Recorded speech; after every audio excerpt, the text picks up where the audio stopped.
Hello guys, this is Naruto-kun and we are back with our new fanfic, which is what if Sanzo put Naruto into CRA with multiple Konoichi part 2.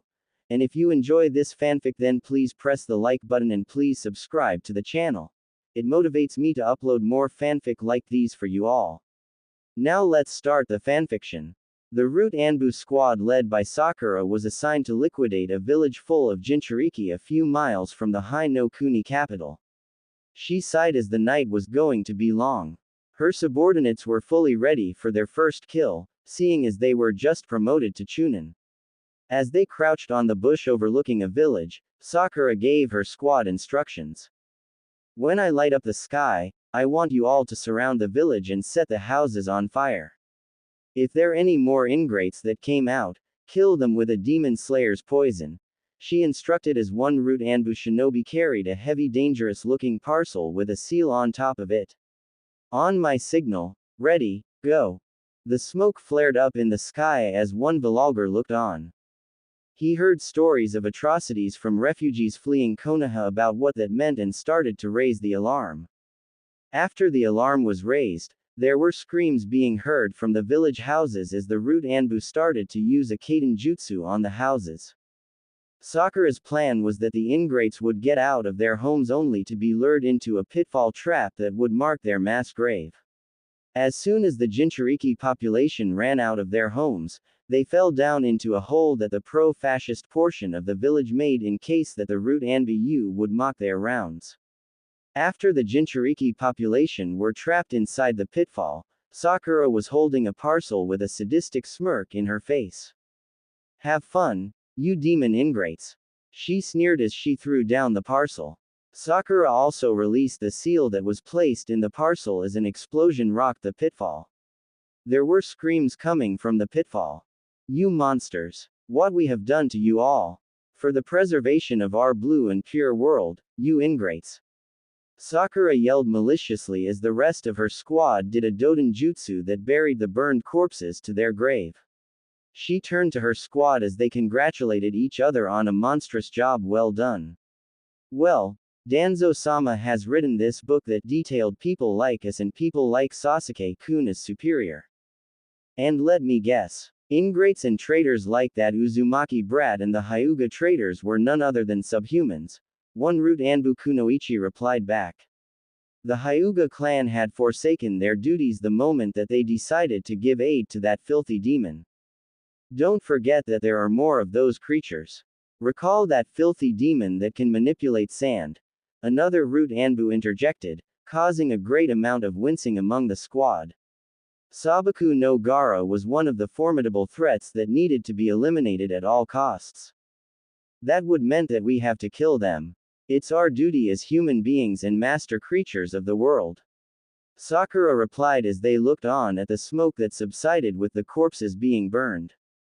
Northern Water Tribe. The HU ship that left the port of Karuk had finally reached the port that overlooked the capital of the Northern Water Tribe.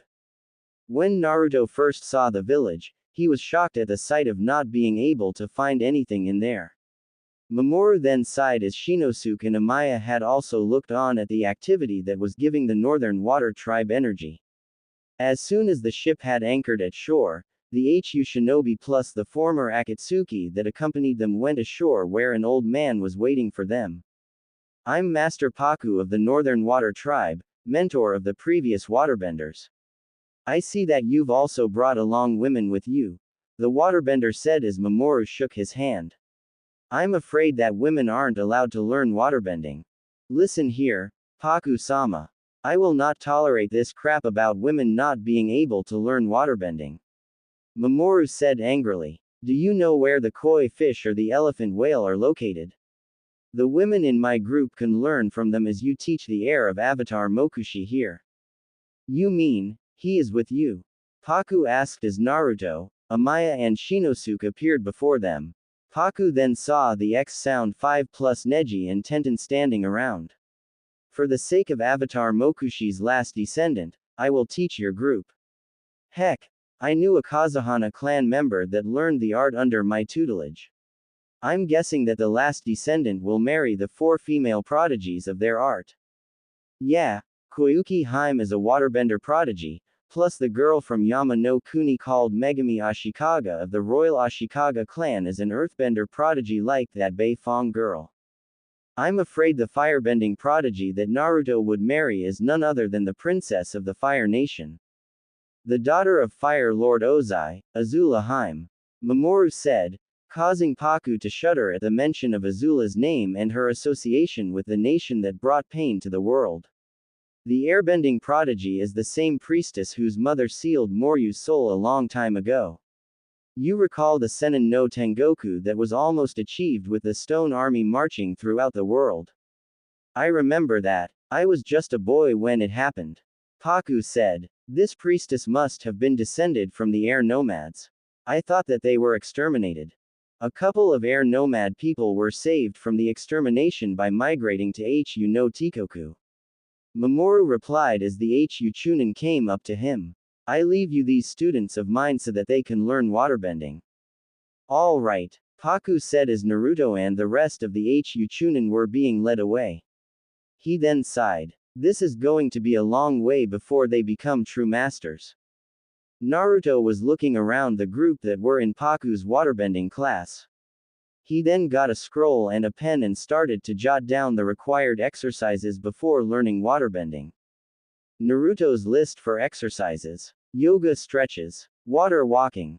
Leaf concentration. You're writing that, Naruto-kun. Amaya said as she and Shinosuke looked at the blonde's list of exercises that he would do before learning waterbending. Pretty smart idea. Paku then got his class quieted down. He looked around to see if there is anyone that might drop out. Then, deciding that no one would drop out of his class, Paku started to explain. Waterbending requires one's mind to be focused at the same time that one's body must be in sync with that of a flowing river. He explained as Naruto jotted down the notes that the waterbending master had said. Waterbending is also used for turning an opponent's attack against them. So it's like my clan's style of fighting? Neji asked. Paku then observed the Hyuga prodigy with interest. Ah yes, your Sifu from the other nation has told me about your clan and its fighting style. It seems that your family fighting style revolves around defending. Probably like airbending, but with a mix of waterbending because you also turn your opponent's attack against them. Paku mused. However, water and air are elements of harmony and tranquility, while earth and fire requires energy and passion. The rest of the Hu Chunin also took notes of what the old waterbender had been saying, with Sakin and Ukon observing Paku's skills. A week after their arrival at the Northern Water Tribe, Naruto was outside being lectured by Paku on waterbending moves along with his friends. He was being taught the moves necessary for a waterbending move. You must feel the flow within your body. Feel the chakra move throughout your body. Paku said as Naruto slowly moved. His friends also mimicked his movements, with Amaya, Tenten and Tayuya managing the movement right. You guys are right on track. Keep practicing and you will be perfect. It wasn't until one day later that Naruto would be tested in his waterbending skills by an unknown yet familiar arrival of two certain people. Hu Suchi border a week earlier. Jiraiya and Tsunade were hightailing it towards the frontier with Suchi no Kuni after leaving the resistance for a while. Flashback. While Kakashi will be in charge of the resistance, we're going to look for Naruto. Tsunade said as she and the Toad Sanin started to leave. She then turned to the masked copy Nin. Kakashi, I want you to move the army to the secure location close to the Hai no Kuni capital. From there, you will wait for a while. Quote. Tsunade-sama, what if the root Anbu spotted us while we're in our new base? Kakashi asked. Send scouts for the lookout. Jiraiya replied as he and Tsunade had left. End flashback.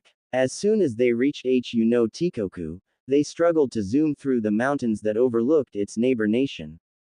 After nearly 3 days of traveling, they reached the port of Kokoho where they rested and restocked their supplies. For once, Jiraiya didn't go peeking in the hot springs because of the urgency for Naruto to join the resistance. The thought of the last Namikaze joining forces with the most powerful nation and village would throw the world into chaos. When Jiraiya and Tsunade traveled to the port of Karuk, there was a ship that anchored in port.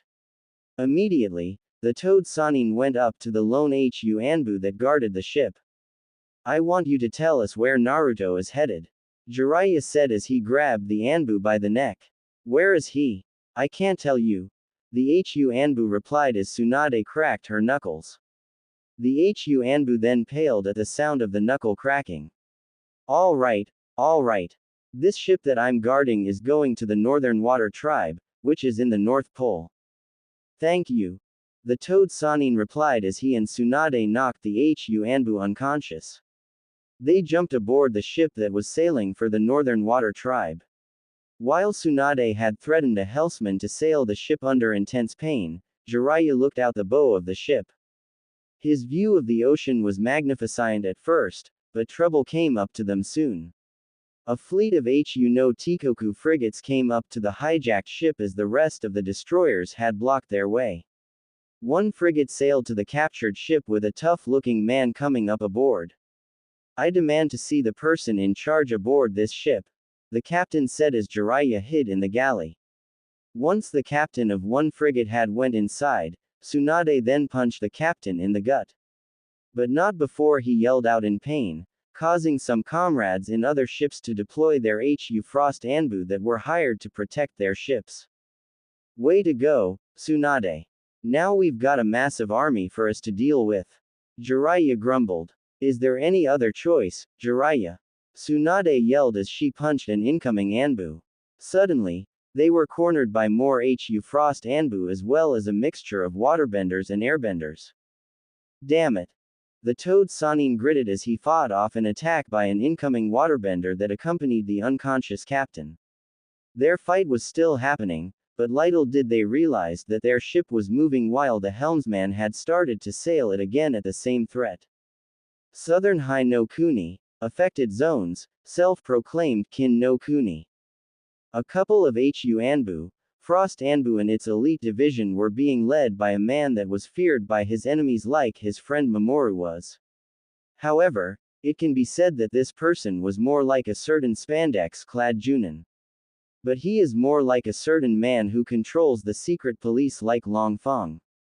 Matsuhito Yamashita was one Junin feared by his peers as a warrior who fights like a tiger. He was leading his platoon when an Iwa contingent came up to them.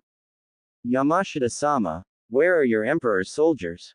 One Iwa Junin asked. They will join us, but they are escorting a couple of people from the Southern Water Tribe. Matsuhito said, I'm just filling for Mamoru, since he's in the Northern Water Tribe. Yeah, I heard that the son of the Yellow Flash is in fact the same last Namikaze of the Avatar bloodline. Another Iwa Junin replied. Of course, I mean why Mamoru was chosen to train him if no one else would train him.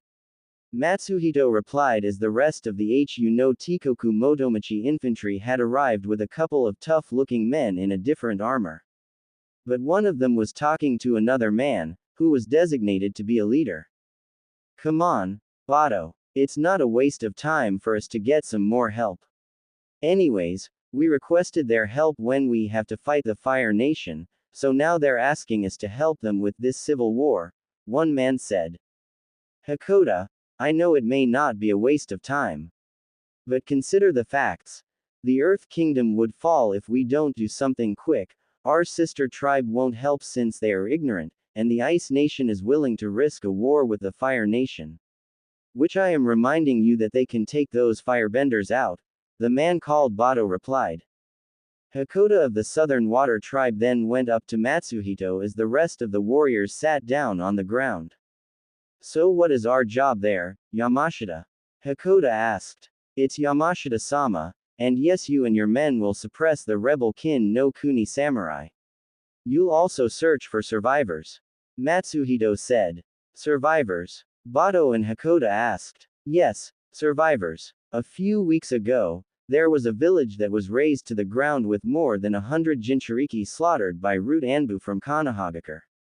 Matsuhito explained. This atrocity was proudly bragged by the Root Anbu shinobi that the Frost Anbu of Hyugakure and the Anbu of Iwagakure.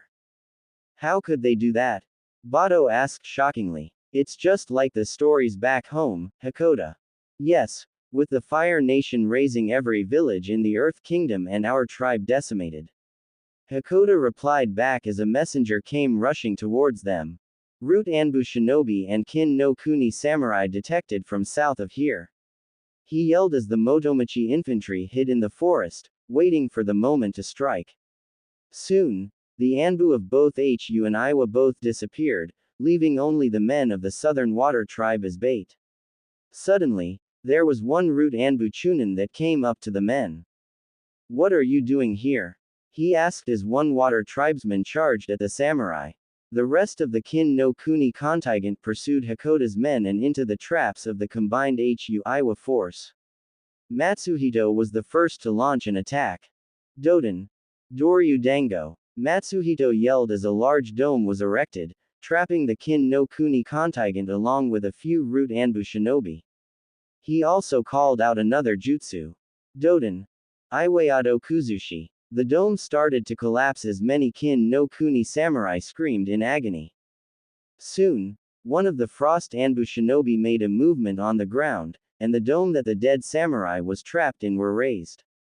She then twirled around with her hands reached out, and air started to blow out in every direction.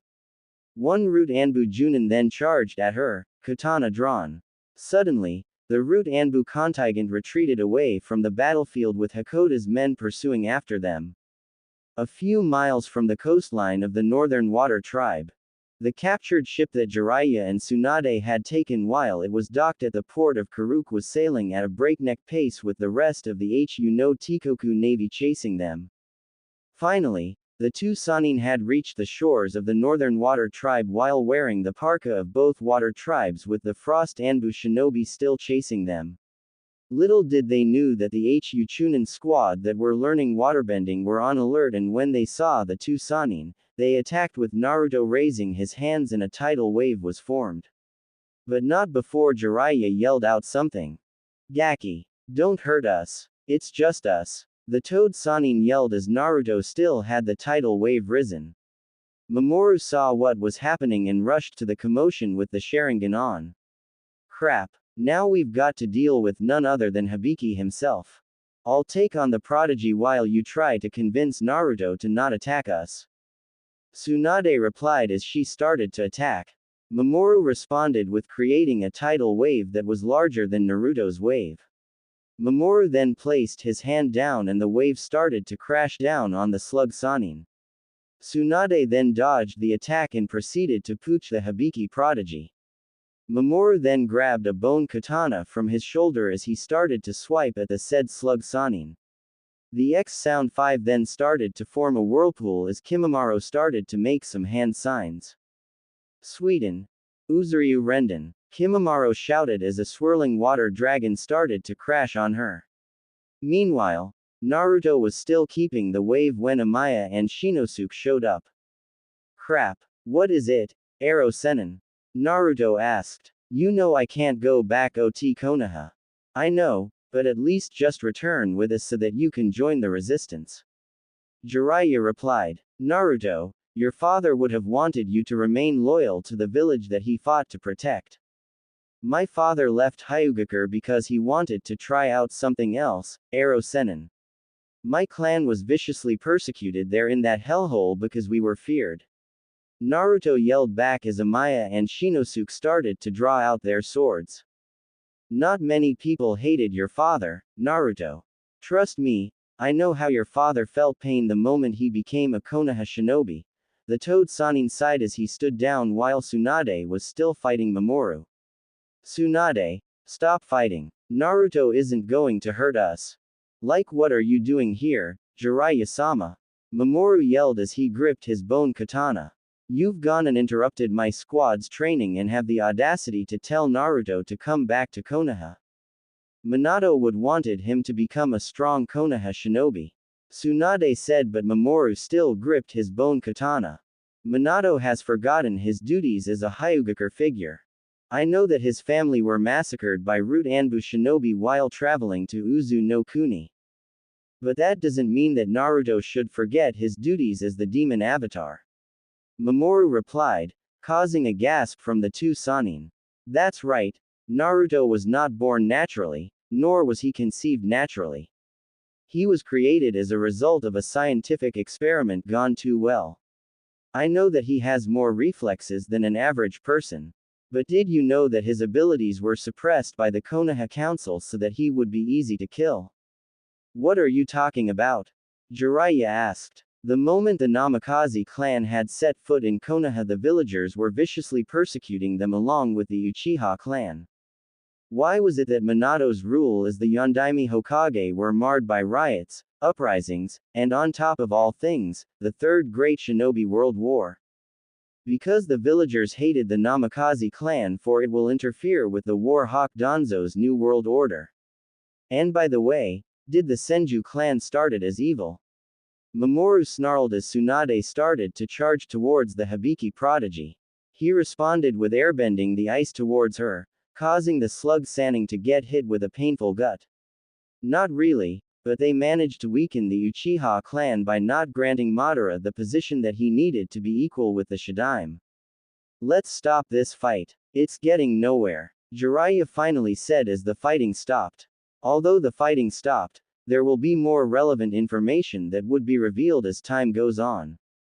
Otogakur. Sasuke Uchiha was one sadistic person, having completed one training exercise set by Orochimaru.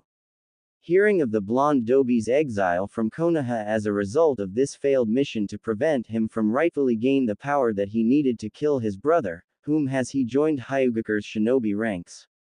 Sasuke sighed as a man with glasses came up to him. Sasuke-kun, you need to sleep now. Orochimaru-sama won't be pleased if you're going to train with him while lacking sleep, the man said. Kabuto Yakushi was a clever spymaster when it comes to gathering information. After the said Uchiha fell asleep, Kabuto then went to his master to deliver the news from the outside world. Kabuto, what is it? Orochimaru asked as the Oto Nin went beside him. Orochimaru-sama, our forces are having a hard time fighting the shinobi of Hyugakur as we speak. And to top it off, we have Kiri, Kumo, Suna and Iwa ninjas swarming from all directions taking potshots at us. Kabuto replied. The snake Sanin was displeased at hearing this new information. Kabuto, make sure that the old war hawk Danzo is doing his job of riling up the villagers. Here's a little tidbit that I've picked up. The Akatsuki have joined Hyu's shinobi ranks, and so did my former bodyguards. How treasonous of them to commit such a thing. But then again, I have little use for them seeing as Sasuke-kun is finally mine to control and whose body that I will completely take over. However, it won't be 3 years before switching again. Orochimaru sighed as they looked at the sky, waiting for the right moment to strike at HU. The Kyuyaku Kyujukudaime Hyukage Tatsuzo Yamato was in the middle of a meeting with the Hyugakur Council members as news of possible war with Oto had spread through the city. The Asuka elder was reading documents that were sent from 1HU no Tikoku military base about the attack on its forces by Kin no Kuni troops. Those upstarts, claiming that their nation was illegally occupied by Hai no Kuni. The Asuka elder grumbled as Tatsuzo looked on. Just then, there was 1HU Anbu with Hiyashi Hyuga in tow.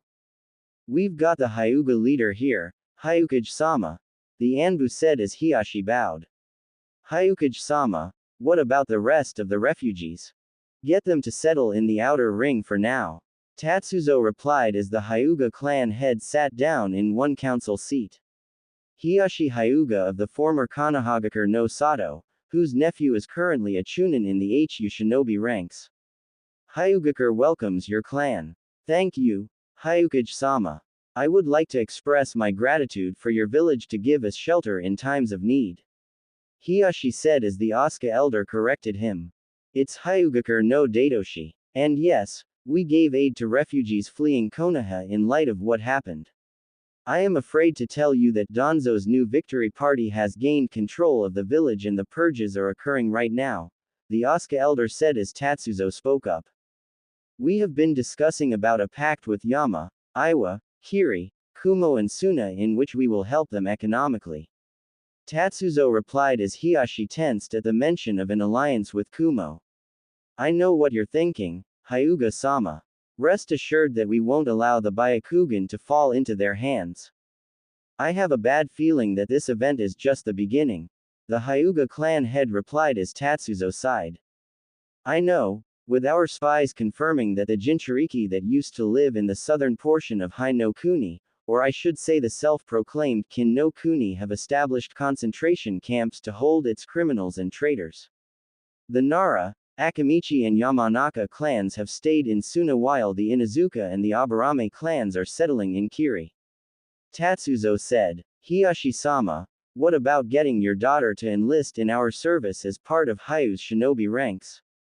Well, her heart is set on Konoha, but if that can't happen, then she'll have to enlist. Hiyashi said. Another council member then spoke up. Your daughter has passed the Chunin exam, despite suffering at the hands of our shinobi that is currently in the Northern Water Tribe, the council member replied as Tatsuzo and Hiyashi listened. If you want, we can reassess her and promote her. Kami knows that we need to bolster our powerful forces with war with Odo happening. What do you mean, Hyukage-sama? The Asuka elder said. You're declaring war on Odo? Yes. As of this day forward, Hyugakur and its allies are in a state of war with Odogakur and its allies. Tatsuzo announced as the council clapped in his decision. Konohagakur no Sato, council chambers. Danzo was not a happy old man after hearing the news that its new ally Odo entered a war with none other than Hyugakur no Datoshi. His root Anbu may have been skilled, but the old war hawk wasn't aware that Hu had its own version of his faction in the form of Frost Anbu. Plus that Iwa, Kiri, Kumo, even Suna have entered on its side. Konoha was losing allies faster than its own population, with the purge happening. Just then, Kaharu and Homura entered the chamber with an alarming news. Hokage-sama, our forces were wiped out by Hyugakur's shinobi. Kaharu yelled as the old war hawk yelped in his seat. It's serious. So the infamous Hu shinobi have wreaked havoc on our new world order, and not to mention that our samurai supporters have also been wiped out. Danzo snarled as Homura spoke up. We need to bolster our numbers, or Kami knows what those barbarians are going to do next, he said. That's the problem. A good portion of our shinobi corps are listed as undesirable because they decided to aid that filthy demon that could have been our weapon. I guess that we can't always have everything. Danzo said as Sakura entered the council chamber with her arm in an angle. What is it, Haruno-san? The village with the ingrates have been captured with the filthy demons slaughtered. Sakura replied as Kaharu and Homura opened their mouths. Surely not the pampered Uchiha fangirl could have this ruthless attitude when she had helped in the demon brat's exile and possible execution if it wasn't for the untimely interruption of the Hibiki prodigy. Are there any more missions for me, Hokage-sama? There's one more, Haruno-san. Danzo said as he opened a folder. I want you to attack the fugitive base where the traitors are being held. I want you to try to create a truce with them, but only for short purposes. If they outlived their usefulness, kill them. Kami knows we need talented people for our war. Hi, Hokage-sama. I heard that Kurenai Yuahi is planning to defect to Hu because she may have an attraction for the Hibiki Tem.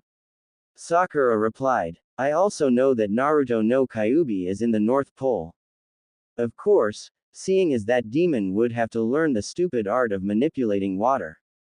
Waterbending they call it. Danzo replied as Kaharu and Homura listened. Anyways, Haruno-san, you may start this mission now.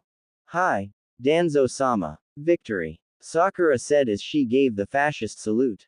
She left as Kaharu sighed.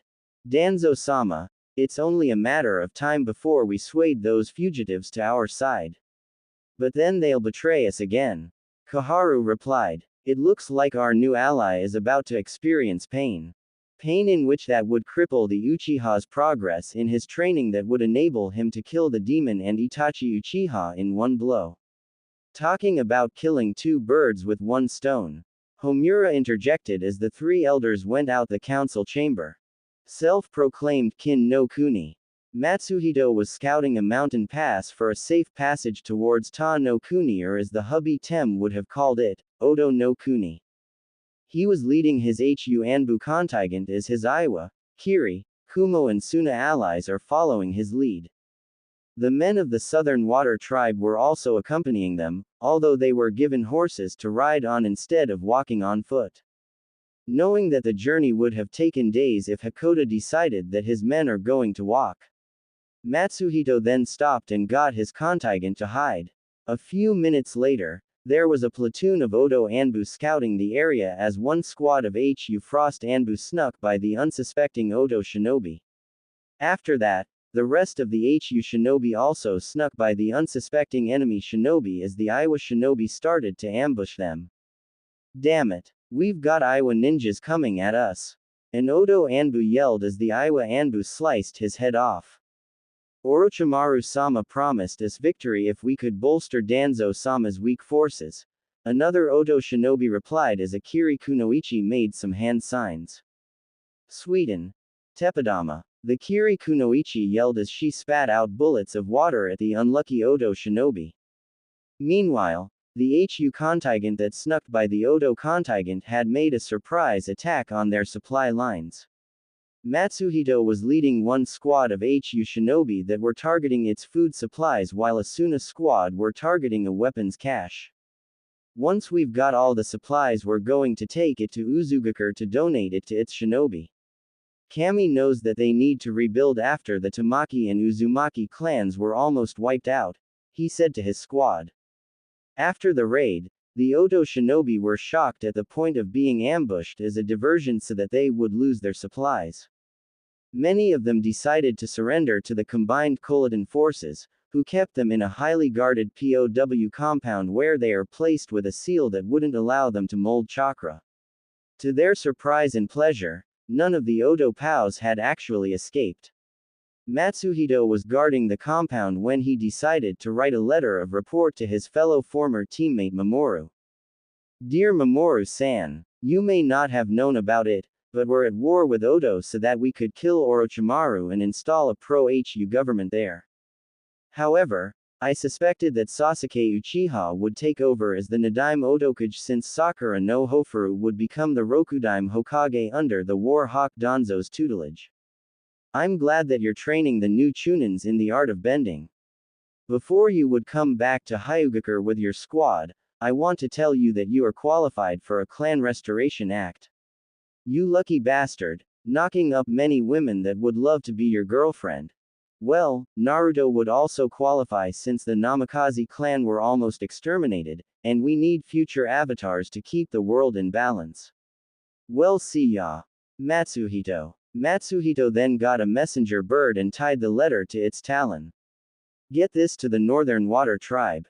The bird then took off, heading towards the coldest place in the world. Northern Water Tribe. Jiraiya and Tsunade were still in their battle stances when Naruto finally placed his tidal wave down. Mamoru was downright angry at the fact that two of the Sannin would harm a Hu Anbu that was guarding a ship that would sail to the North Pole. I don't know how you knew about Naruto's birth, Jiraiya said as Mamoru started to explain. The reason why Minato's clan was massacred by Root Anbu shinobi while they were traveling to Uzu no Kuni was that they had a secret project called Project Demon Avatar, that was to be carried out in one of Orochimaru's labs that was established in Uzu no Kuni. Mamoru explained as Tsunade growled at the mention of their traitorous teammates' experiments. Naruto was to be enhanced to have the Rinnegan, plus a Kekkei Genkei that is rumored to be inherited only in the Keigaya clan, which is the Shikatsunyaku. Those abilities were suppressed when he was born by the Konoha Kunikles so that he would be easy to kill. What Orochimaru didn't know was that his scientists were spies for Hyugakure and actually encouraged him to go with the project. So Naruto has the abilities and the enhanced genes that would make a regular human being jealous. All this time the Gaki had his abilities suppressed by those old senile fools. Jiraiya angrily said as Tsunade started to curl her fists.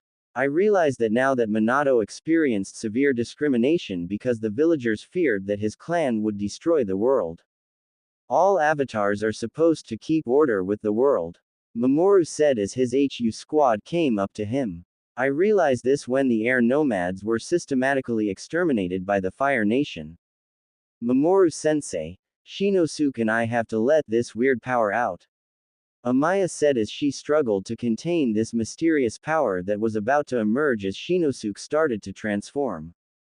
Get it out! Get it out! He yelled as a manifestation of the Nanabi no Fuchiso started to form inside him. Amaya managed to contain the power of her Biju inside, but she too lost control as the Hachibi no Ukami started to appear. Crap! Jiraiya yelled as he got out 2 pieces of paper with a kanji seal for suppression and placed it on both Jinchuriki. Immediately, they calmed down as Naruto was shocked at the sight of what's happened today. Naruto, I trust you that you will show them the pride of being a Jinchuriki. We already know, since Hyugaku doesn't tolerate any discrimination in all forms. Shinosuke said as Paku joined the group. Sifu Paku, we had to investigate the intruders. So it seems, but it's rare for an old waterbender like me to run into the 2 legendary Sannin. It seems that Mamoru has told me about you too. Paku said as Naruto and Tayuya looked at him. Well, the northern and southern water tribes used to be one until there was a great schism regarding tradition with women. I believe that our policy of not teaching women waterbending has irritated the other fellow waterbenders that wanted equality. The faction that migrated to the South Pole were neutral in this issue. But I think that the waterbender-based avatar after Mokushi whose name was Avatar Arashi had split the continent from both poles. Which explains the temperature of Hu no Tikoku. Tsunade replied as they proceeded to the center of the town and base. A few miles from the Hai no Kuni capital, Kiba and Shino were standing guard in their makeshift fort as the rest of the Konoha anti-fascist army had been relaxing. The Anbu that was loyal to the old regime were joined by the samurai from the daimyo's palace. Kakashi and Asuma were guarding in another tower when Kurenai rushed towards them. Kakashi, Asuma, sound the alarm, she yelled as the Senju loyalists started to gear up towards another fight. When Guy heard of the warning, he and Lee hid in the bushes to pull off a surprise attack. The unsuspecting surprise turned out to be Sakura and her Root Anbu squad, which was joined by many other Root Anbu shinobi and Kin no Kuni samurai that joined in the fray. The Hai no Kuni samurai then charged towards the group while Kiba and his pet Akamaru started to attack as well. Gatsuga! They yelled as they ripped through the samurai and some unlucky Root Anbu shinobi. Sakura responded with a punch that was dodged by the Inuzuka as her squad clashed with Kakashi. Do not kill the Hitaki. We need him. The Root Anbu Kunoichi from another squad ordered as the copy Nin revealed his Sharingan. Damn it. Now we need to kill him.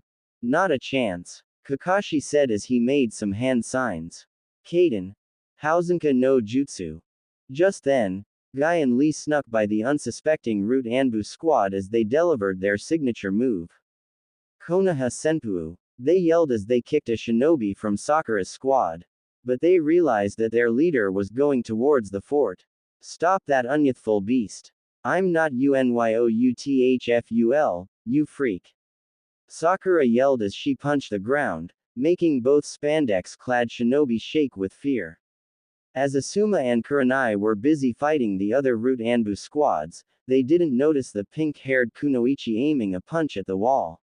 The wall then collapsed as the Root Anbu squads rushed into the base and started to round up the unsuspecting shinobi. Surrender or die. The Anbu that became POWs then were herded towards the ruined gate where its Root counterpart were guarding them like guard dogs. Kakashi and the rest of the rebels then raised their hands in surrender, but not before instructing Kurenai and Yugo to flee. Kurenai, please go to HU and tell the Hyukage of our situation. Kakashi whispered as the 2 Kunoichi started to flee with one Root Anbu shinobi noticing them escape. They're running away, he yelled as the Root Anbu squad chased after the Genjutsu mistress. Kurenai was still running when Yugo sent up a flare up in the sky.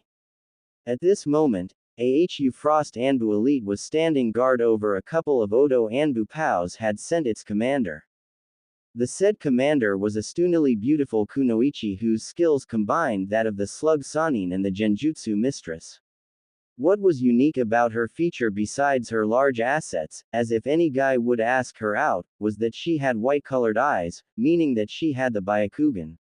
Anyways, she sped towards the fleeing Konoha Kunoichi as she shot out flames from her fists towards the root Anbu shinobi that were pursuing them.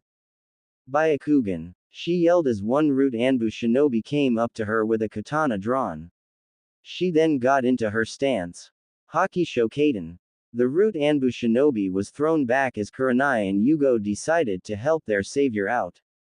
The mystery Byakugan holder then got out a flute and started to play. Mateki. Mugen Ansa.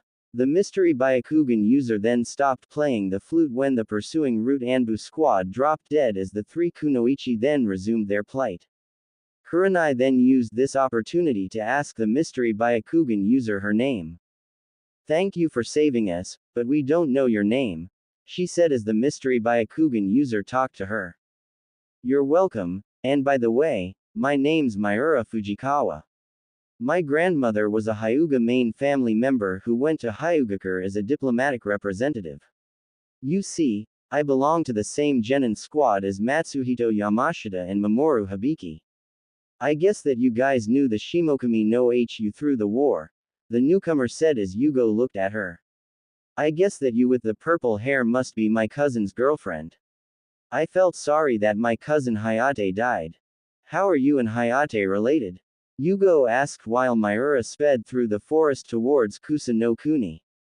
"Hayate was my cousin through marriage when my great-grandfather married Hayate's great-aunt," Miura replied as Kurenai kept up her pace with the Hu Kunoichi. "As for me being in the same squad as Mamoru, you have to understand that we were all prodigies from our families. Matsuhito had the Rinnegan, since he's part Uzumaki. Uzumaki, as in Naruto Uzumaki?" Kurenai replied. "We call him Naruto Uzumaki Namikaze now, since he has reclaimed his clan's title when he arrived in Hu. Anyways, our team was feared because we had Kekkei Genkai. Which means, we have dual bloodlines that made us more powerful. Recall Mamoru, who also has the Shikatsunyaku besides the Sharingan. Matsuhito has the ability to transform into 12 mythical beasts, but it hasn't been seen yet in a long time since he last used it, which was back during the last war. I have the Byakugan, but I also have the ability to use Kinten techniques," she replied as she made some hand seals. Kinten. Kiju Renden. Metal technique. Machine gun barrage. Soon, there were copper bullets that tore through a tree, which left a bullet mark. Kinten jutsus are rare, and only belong to the Fujikawa clan. Miura replied as they passed Kusa no Kuni and were hightailing it towards Tsuchi no Kuni. Northern Water Tribe, Paku's home. Naruto, Jirobo and Kimimaro were helping their waterbending master make some snacks and tea while Amaya and Tayuya were setting up the table. Jiraiya and Tsunade looked around the old waterbender's house for the stuff that he collected while he was young. "Tell me, Mamoru, how did you know what happened to Minato's clan?" Jiraiya asked. "You must know that news travel fast in Hu no Tikoku. Minato's clan were famous because, as you know, they are descended from many avatars that lived except for avatars Roku and Aang. As for what happened, the truth behind it was that the Namikaze clan were killed as punishment for Hyugakur's involvement in the planned Uchiha coup d'état," Mamoru said, causing both Sanin to gasp with fright. "How could your village do such a thing?" Tsunade said as Jiraiya tried to restrain her from killing the Hibiki prodigy. "I mean, why help the Uchiha? You must understand that the Uchiha clan were discriminated by Konoha and its villagers. As that happened, Fugaku's grandfather managed to establish a secret pipeline that would enable some of his clan to migrate to other villages. One Uchiha migrated to Kurigakure to establish an Uchiha liberation front there while settling in. I believe that was my grandmother who married Unagi Hibiki, who then gave birth to Nanashi Hibiki, who married Masaki Kagaya, who then gave birth to me. Many Uchiha liberation fronts were being funded by Hyugakur with approval from Kurigakure and Iwagakure. He continued. Fugaku then continued the work until the root Anbu shinobi captured an Uchiha clan member. He was tortured and revealed the information about the pipeline. Konoha under the Sandaime was forced by the fascist majority of the council to deliver an ultimatum to Hyugakur and the Kyuyakukyujukyudaime Hyukage to stop aiding the rebel Uchiha clan that were planning to commit treason. Our council rejected the ultimatum, and as a result, the Konoha council under Danzo's control manipulated the Anbu and its root division to massacre the Uchiha clan that were residing in other villages. But their massacre didn't stop there. The Namikaze clan were massacred when Minato was beginning to become a Junin. As you already know, they participated in this project that gave birth to Naruto. But it was at the peak of this event that triggered the Third Great Shinobi World War. A squad of root Anbu shinobi had orchestrated an attack on Iwa's military post by Suna and war broke out. How sick can this get? Jiraiya asked while Paku and the Hu Chunin joined them. Naruto then went outside with Kimimaro to test out the theory if he had the Shikatsunyaku. Is it true that you're the child of a project? Kimimaro asked while Naruto looked down on the frozen ground. I'm not sure. All I know was that I never knew what my abilities until I became Genin.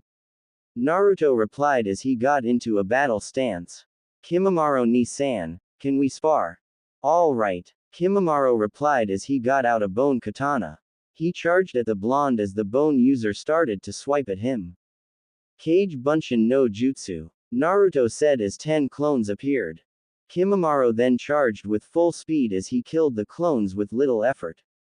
When Kimimaro was about to go in for the killing blow, something weird happened to the blonde Jinchuriki as he started to scream. His body started to shake as something started to get out of the body as Kimimaro looked on with a worried face. He proceeded to slash at Naruto when a bone appeared out of nowhere and stopped his slash. Kimimaro couldn't believe his eyes at what he saw. So it's true. You have it after all. Kimimaro said as Mamoru ran to the commotion. What happened? He asked as he saw the bone that appeared out of Naruto's body. He gasped at this sight as Naruto fainted. So the abilities have awoken. Is the Shikatsunyaku just from Orochimaru's experiments, or are you somehow related to me and Kimimaro and possibly Itachi and Sasuke? No, he's not a Kagaya, although I now know how he got it. Jiraiya said while running to the commotion. With Naruto's key to his new uncharted powers revealed, it would be only a matter of time before he would grow to become even more powerful to rival that of his own father's strength or even all avatars combined. When Mamoru and his HU squad started to leave the Northern Water Tribe along with the former Akatsuki, Paku was waiting at the port where the HU no Tikoku frigate was waiting for them. Take these waterbending scrolls with you. Paku instructed as he entrusted the box containing the said scrolls to Naruto as he waved them goodbye. Jiraiya and Tsunade then went to the captured ship that they stole from the port of Karuk and headed to Nami no Kuni. We're sailing towards a Fire Nation-controlled port, so we've got to be careful. Mamoru said as the frigate left the coast of the Northern Water Tribe. He then instructed the helmsman. Make haste, helmsman. We're heading for the Fire Nation colonies. Yes, Mamoru-sama. The helmsman replied as the frigate sailed through the icy waters. So where are we going to learn earthbending? Naruto asked Mamoru as he looked at the sea. We're going to a little cave called the Cave of Two Lovers. He replied as the blonde Jinchuriki looked at him with curiosity. It's close to the city of Omashu, known for the slides that were installed in the city. We're not heading to Ba Sing Se yet until you guys have reached Junin rank and are able to accompany your fellow HU Frost Anbu elite squads. That means we have to keep practicing our skills until we can reach Junin rank. Naruto replied. Mamoru nodded as he began to tell an interesting story for the rest of his group to hear. Here's a little story of my origins with Hyugakur. Mamoru explained as they started to listen. I was once a shinobi of Kurigakure, which is why I've acquired a serious personality. I participated in this barbaric graduation test that gave the nickname the Bloody Mist, along with Matsuhito Sensei and Miura Harem. We became genin at the age of 6, which is very rare in Kiri. We left the village to go to HU because of the discrimination that we were facing. As soon as we reached Hyugakure's walls, we were welcomed with open arms. Immediately, the Hyukage commissioned us as HU genin and took the Chunin exams that were held in HU. During that time, Root Anbu shinobi from Konoha started to raid our village-turned-city, but most of the time they ended up dead. The Third Great Shinobi World War was our moment of truth because that was how we earned the title of Sannin after we survived Konoha's offensive. Another offensive was our triumph as we survived the Yellow Flash's attacks. We were a part of a secret HU battalion that aided Iwa's war efforts, and many more secret HU shinobi also became secret battalions for Kumo, Kiri and AIM. We may have lost the war, but our shinobi gained more experiences in warfare, which led to the Konoha HU War of ME. 9957. Our village-turned-city won the war, and our allies' honor were restored. So HU was a deadly opponent for Konoha. Kin replied as Neji spoke up. Konoha was regarded as the most powerful village in the world, until it was defeated by HU. Most of the blame for the war was aimed at the Yondaime Hokage for taking a hasty approach as his opponents called for a total war with HU. Neji explained. I remember my uncle and father going up against you guys as the war dragged on. Of course, our squad went toe-to-toe with the Hyuga twins, the Yellow Flash, and even Fugaku Uchiha himself. Mamoru replied as the frigate sailed on. The Yamato clan was famous because both its members are in control of the Hyukage position as well as the royal crown.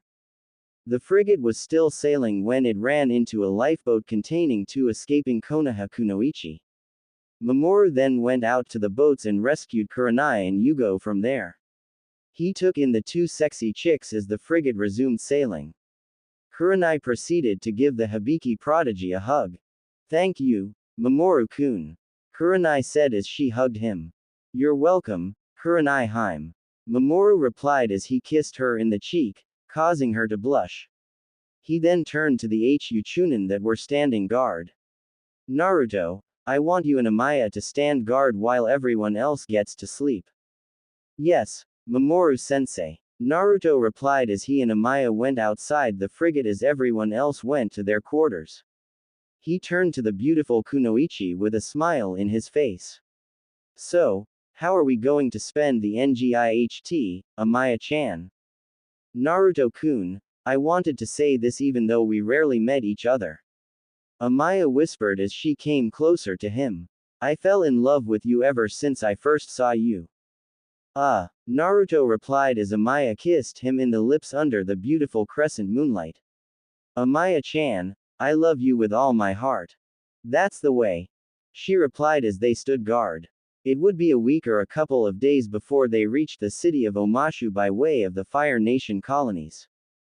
Konohagakure no Sato. Danzo was standing before the crowd of people who were enthusiastic to see their beloved leader finally take control of the village. The anti-fascists that were captured were standing behind the old war hawk as he started to give out his speech. All you courageous Root Anbu shinobi. The time has come for us to mark this moment as our new age of prosperity. The new mankind, the new world order. He announced as many people started chanting, victory. We will not tolerate the barbarity and the encroachment of those filthy demons that threaten our blue and pure world. It is our duty as human beings to exterminate them to their deaths. Victory! Victory! Victory! A new age of order when we implant the manji on top of the world. He continued as a large manji appeared on top of the Hokage mountain.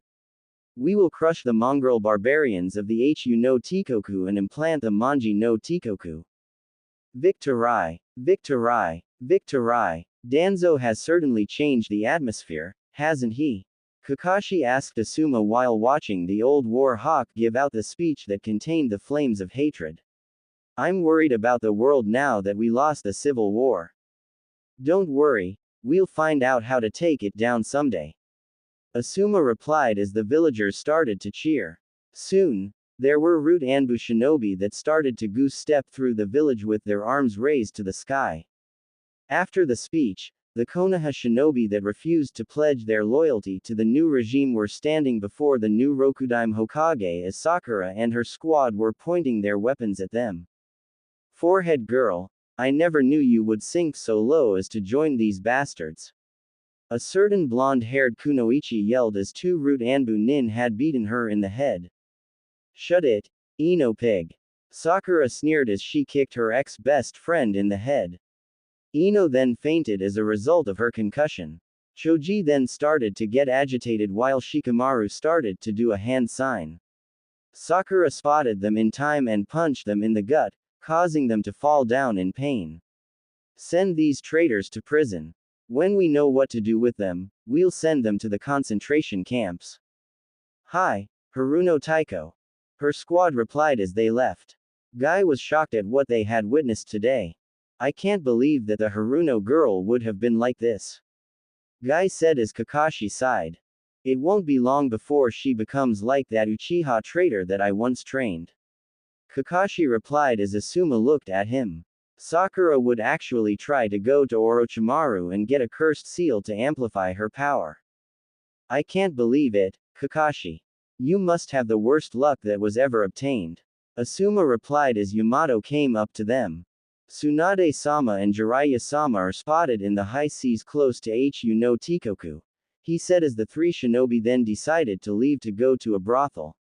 I can't wait to see if there are any women that are gonna get laid by us.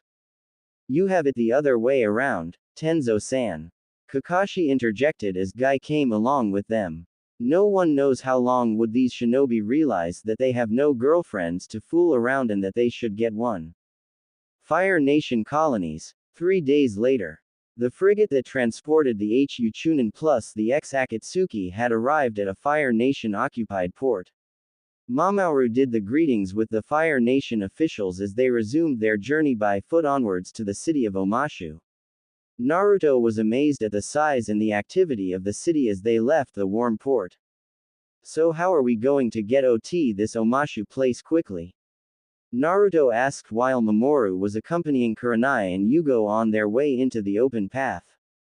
He gasped as he saw the two sexy Kunoichi. Kurenai-sensei. Where's Kakashi-sensei?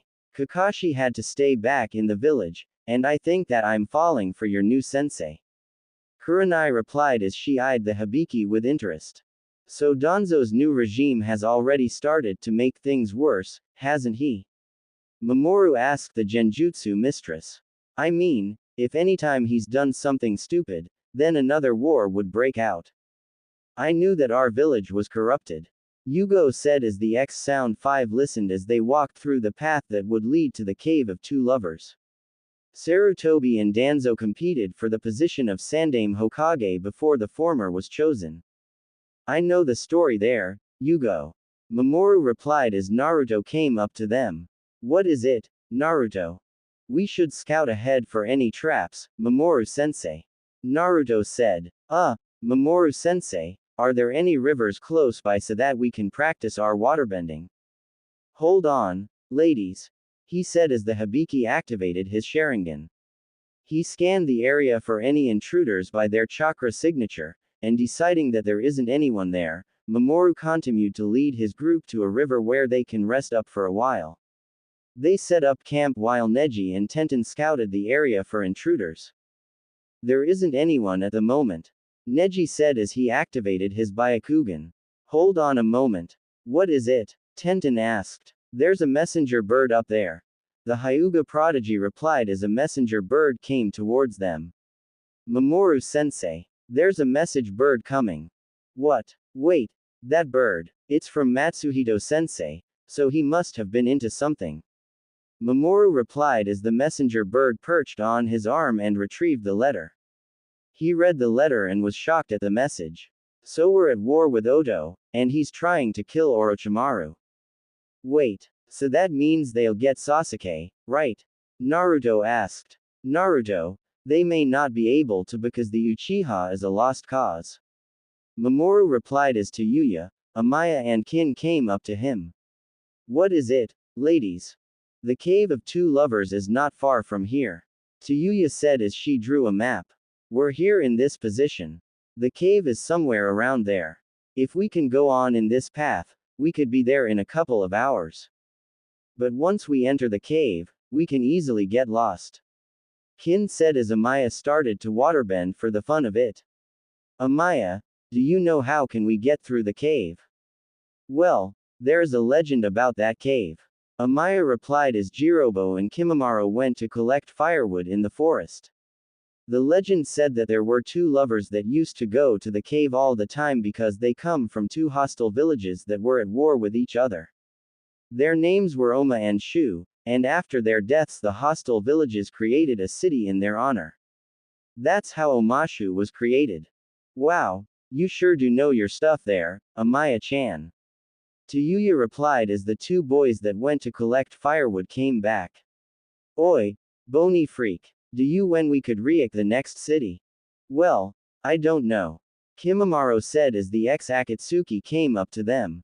Itachi and Kisame were eating Pocky that they bought back at the colonies, and Kami knows what Deidara was doing. Mamoru then sheet as he packed his stuff. I'll have to go back home, to take care of some things. Mamoru said as Sasori and Tobi followed him. For the rest of the journey, I want Itachi and Kisame in charge while the rest of the Frost Anbu elite goes back with me. Alright, Mamoru Itoko.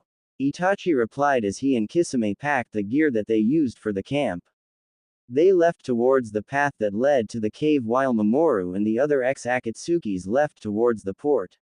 Sasori then asked the Hibiki a question. So we get a chance to kill the traitor, right? He asked. Yes, and I am aware of the fact that Orochimaru used to serve Akatsuki. Mamoru replied as Pain and Conan started to walk towards them as well. What is it, Pain? I have to join my nephew so that I can train him with the Rinnegan. Pain, Nagato replied as he and Conan waited for the Hibiki's response. I guess Todd I have no choice for that matter, seeing as Naruto doesn't know how to use it. Mamoru replied as the two ex-Akatsuki, Aim Nin went to join Itachi and Kisame. They reached the port where their frigate was waiting for them. A couple of Fire Nation soldiers came up to them, but they didn't arrest the HU shinobi. Sir, you're going back, right? One Fire Nation soldier asked. Yeah, seeing as we have some things to take care back home. Mamoru replied as they boarded the frigate. The frigate then started to leave the port as the helmsman started to sail. Helmsman, set a course for the city of Karuk. We're going home. Yes, Mamoru-san. The helmsman replied as the frigate sailed on. While Mamoru and the other shinobi went back by frigate, Pain and Conan caught up with the other group as they waited for them. Naruto-kun, we should get going. Pain, Nagato said as they entered the cave. Even Jiraiya-sensei would get lost here, and he's a Sannin. Ero Sennin was with us a long time ago. Naruto replied as the two former Aim Nin were shocked at what he said. We were in the different part of the North Pole when Jiraiya-sensei came in. Is he the same old pervert again? Conan said as Naruto sighed. Ero Sennin was doing his research by peeking on women all the time. Tsunade Obaa-chan kept on beating the crap out of him. Naruto replied as Pain snickered. Same old Tsunade-sama, Conan said as they went through the cave. Crap, we don't know how to get through. Amaya then came up to them with an idea, while Kidomaru was leaving a trail so that they can retrace their steps. Well, all you have to do is believe in love. Amaya replied as she grabbed Naruto by the arm. You're coming with me. What do you mean, believe in love, Amaya-chan? Naruto asked. If I can guess this right, that means that we should kiss in a part of the cave where the two lovers had their tombs. Amaya replied as the X sound 5 shuddered. That's a creepy place to share a kiss. Sakin said as Kisame came up to him. Trust me, kiddo, when you get a girlfriend, you'll think the same way. Kisame said as Itachi activated his Sharingan to scan the place. Neji also started to activate his Byakugan to scan the cave for some paths. We're here to look for badger moles, right? Neji asked. That's what Mamoru-sensei said, Neji. Tenten said as Shinosuke activated his bloodline. Nihongan. He said as Shinosuke went to one path. They kept on going the wrong path until there was a disturbance. Neji smirked because he knew that they stumbled on the burrow of the badger moles. We're here, Neji said as more than 20 badger moles surrounded them. The creatures sniffed them, and then they licked them. Sakin was shuddering at the amount of badger mole slobber that were in his skin. Gross, he said as Jirobo wiped the slobber out of his face. The badger moles then started to gesture for them to get on their knees as they started to crawl. This is peculiar, Naruto said as they were finally learning earthbending. Karuk. 3 days later. The frigate that accompanied Mamoru and the other HU Frost Anbu elite arrived in the port of Karuk. They decided not to take a train to the port of Kokoho, so they decided to run towards the city of Hyugakur. When they arrived in Hyugakur, they went straight for the Hyukage Tower where Tatsuzo was doing paperwork with the Cage Bunshins. Mamoru, you're back, Tatsuzo said. I thought that they're done. Matsuhito sent me a message, so I went back here as soon as we can. We have to be there when Orochimaru dies. Mamoru said as Kurenai and Yugo came up to the Hyukage. These Kunoichi were saved by Miura back there. I just helped out. All right, seeing as they were fleeing the village in light of recent events. Tatsuzo replied. I need to go to where Matsuhito is. Mamoru said as 2 regular Anbu came up to him. He is currently in the Valley of the End, so you need to go there. From there, go straight to Oto, but I heard that Orochimaru switches bases on a daily basis. Tatsuzo replied as Mamoru bowed and left. He then turned to the 2 ex-Konoha Kunoichi. So you wish to be commissioned to Hyu's shinobi ranks?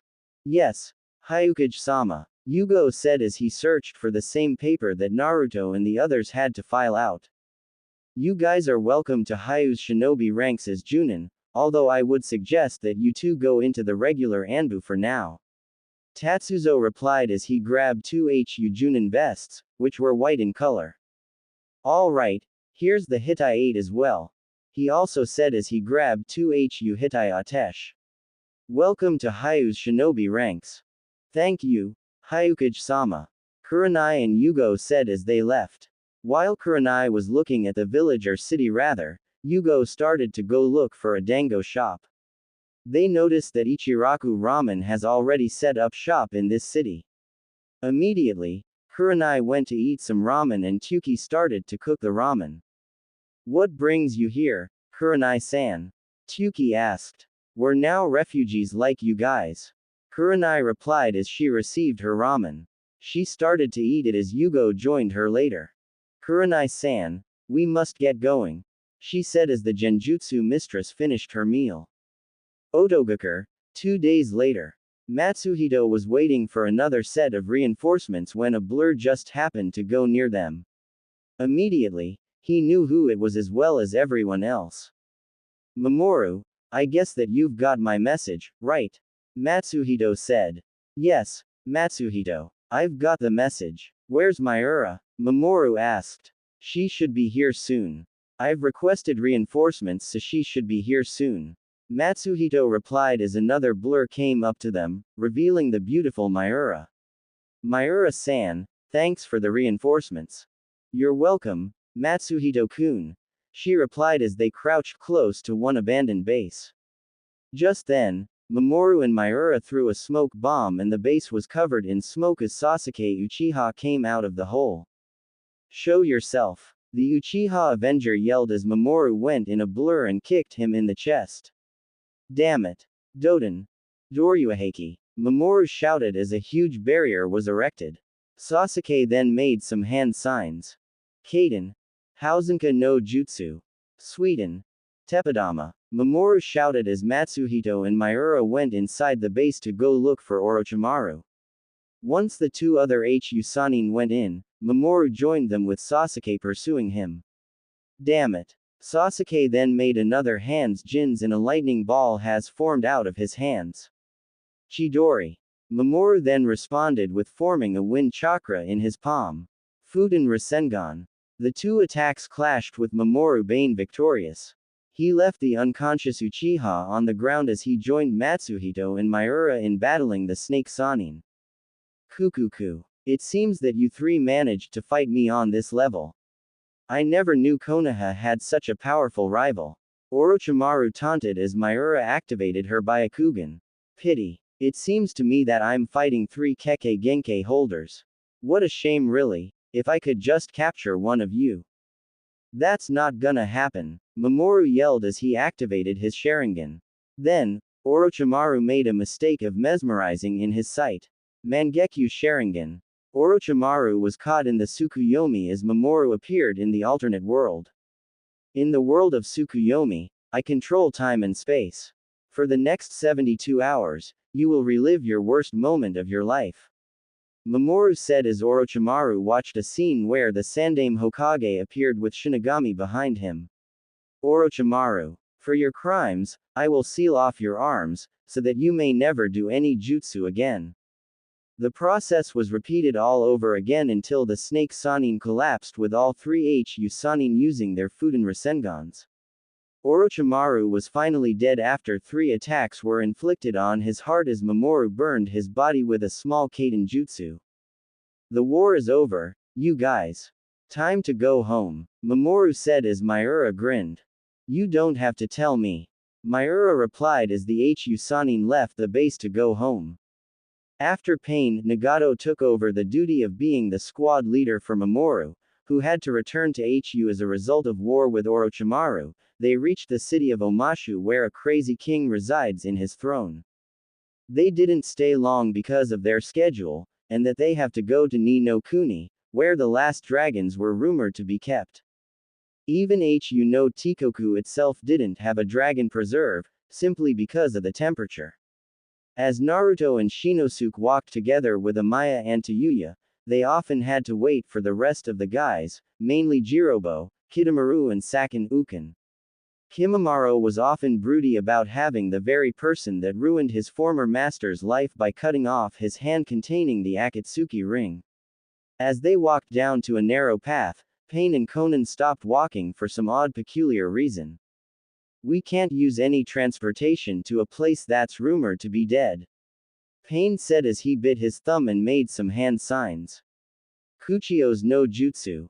Soon, there was a large salamander that appeared out of nowhere with a disgruntled face. You idiot, summoning me for something like this, the salamander said as Conan looked at it. Well, judging from where you guys are going next, you can't use me. Why not? Conan asked as Pain looked at him with a glare. 1. You guys have to be discreet when going to Ni no Kuni, since the Sun Warriors are presumed to be living in secret. 2. You guys don't want the Fire Nation to discover the last 2 dragons, the salamander said as Naruto walked towards his uncle. So how are we going to get to Ni no Kuni? He asked as Pain sighed. Naruto-kun, we're going to get a phoenix. Pain replied as Shinosuke and Amaya came up to them. I believe I can provide the necessary transportation, he said as he made some hand signs.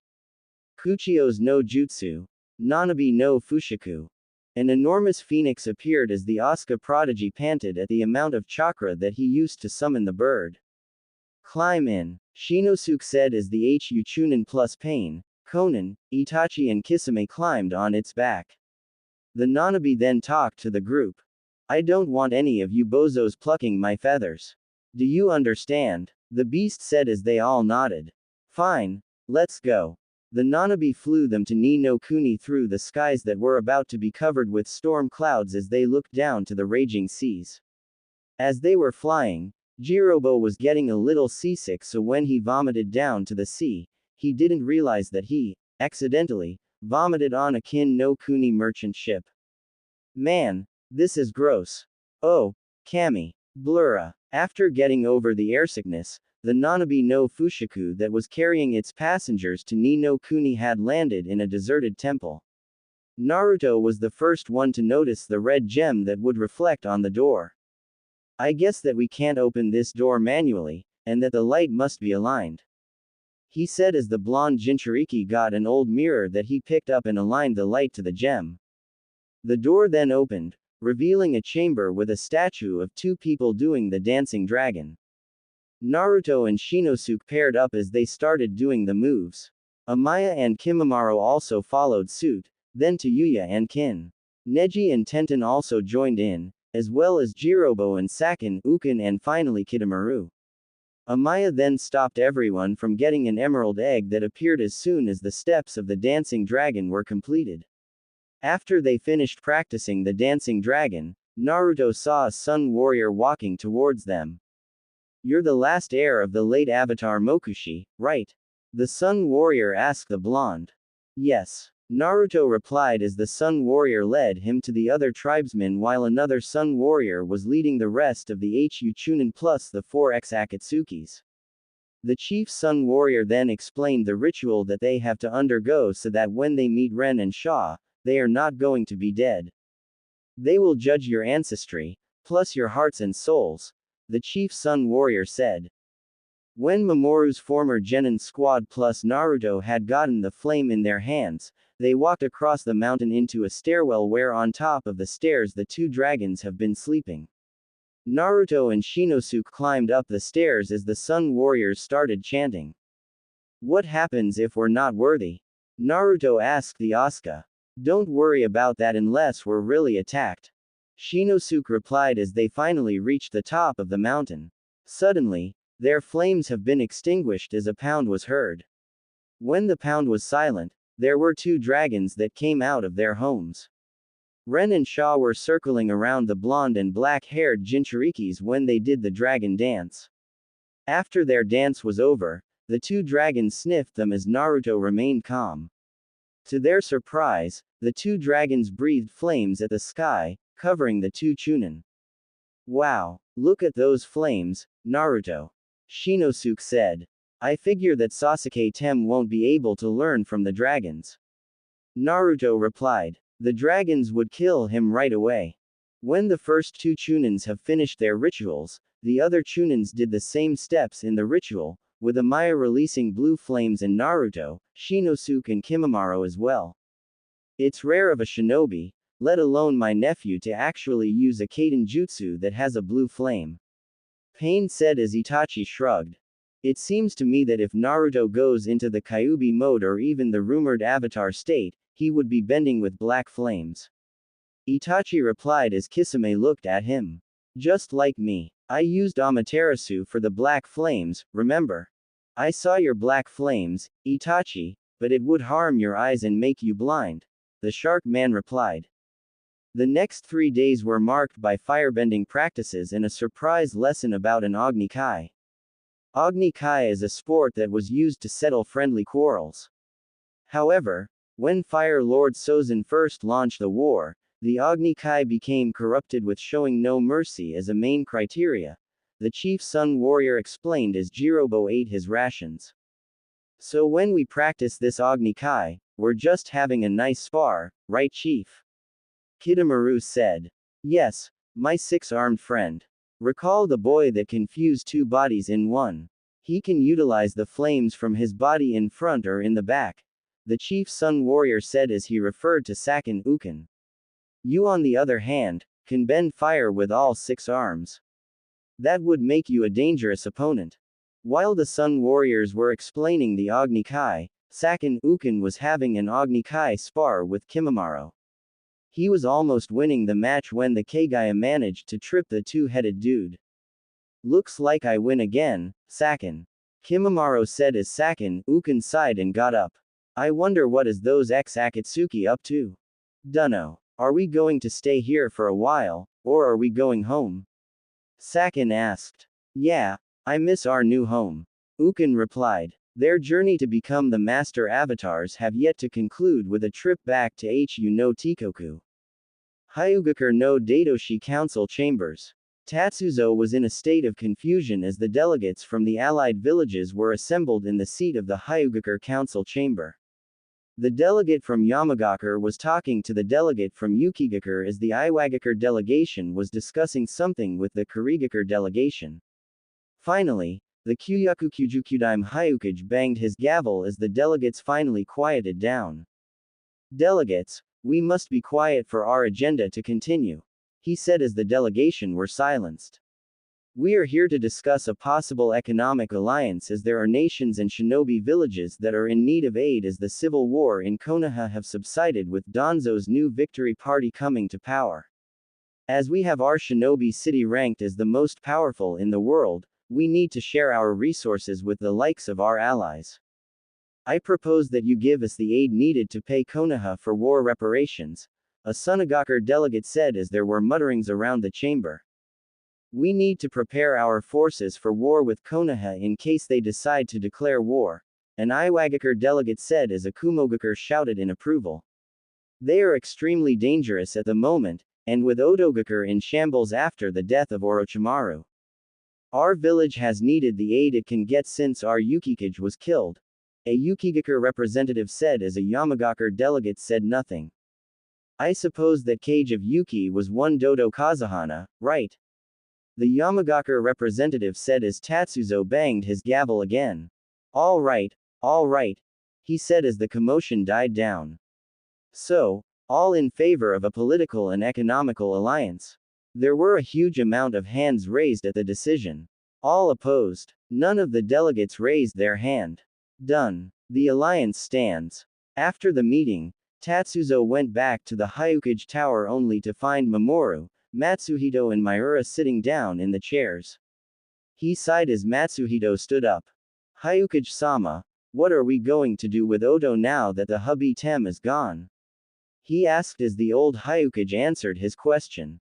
Well, there will be an upheaval since Odo is split into two warring factions. Tatsuzo said as a man with a silver hair and galses entered the room.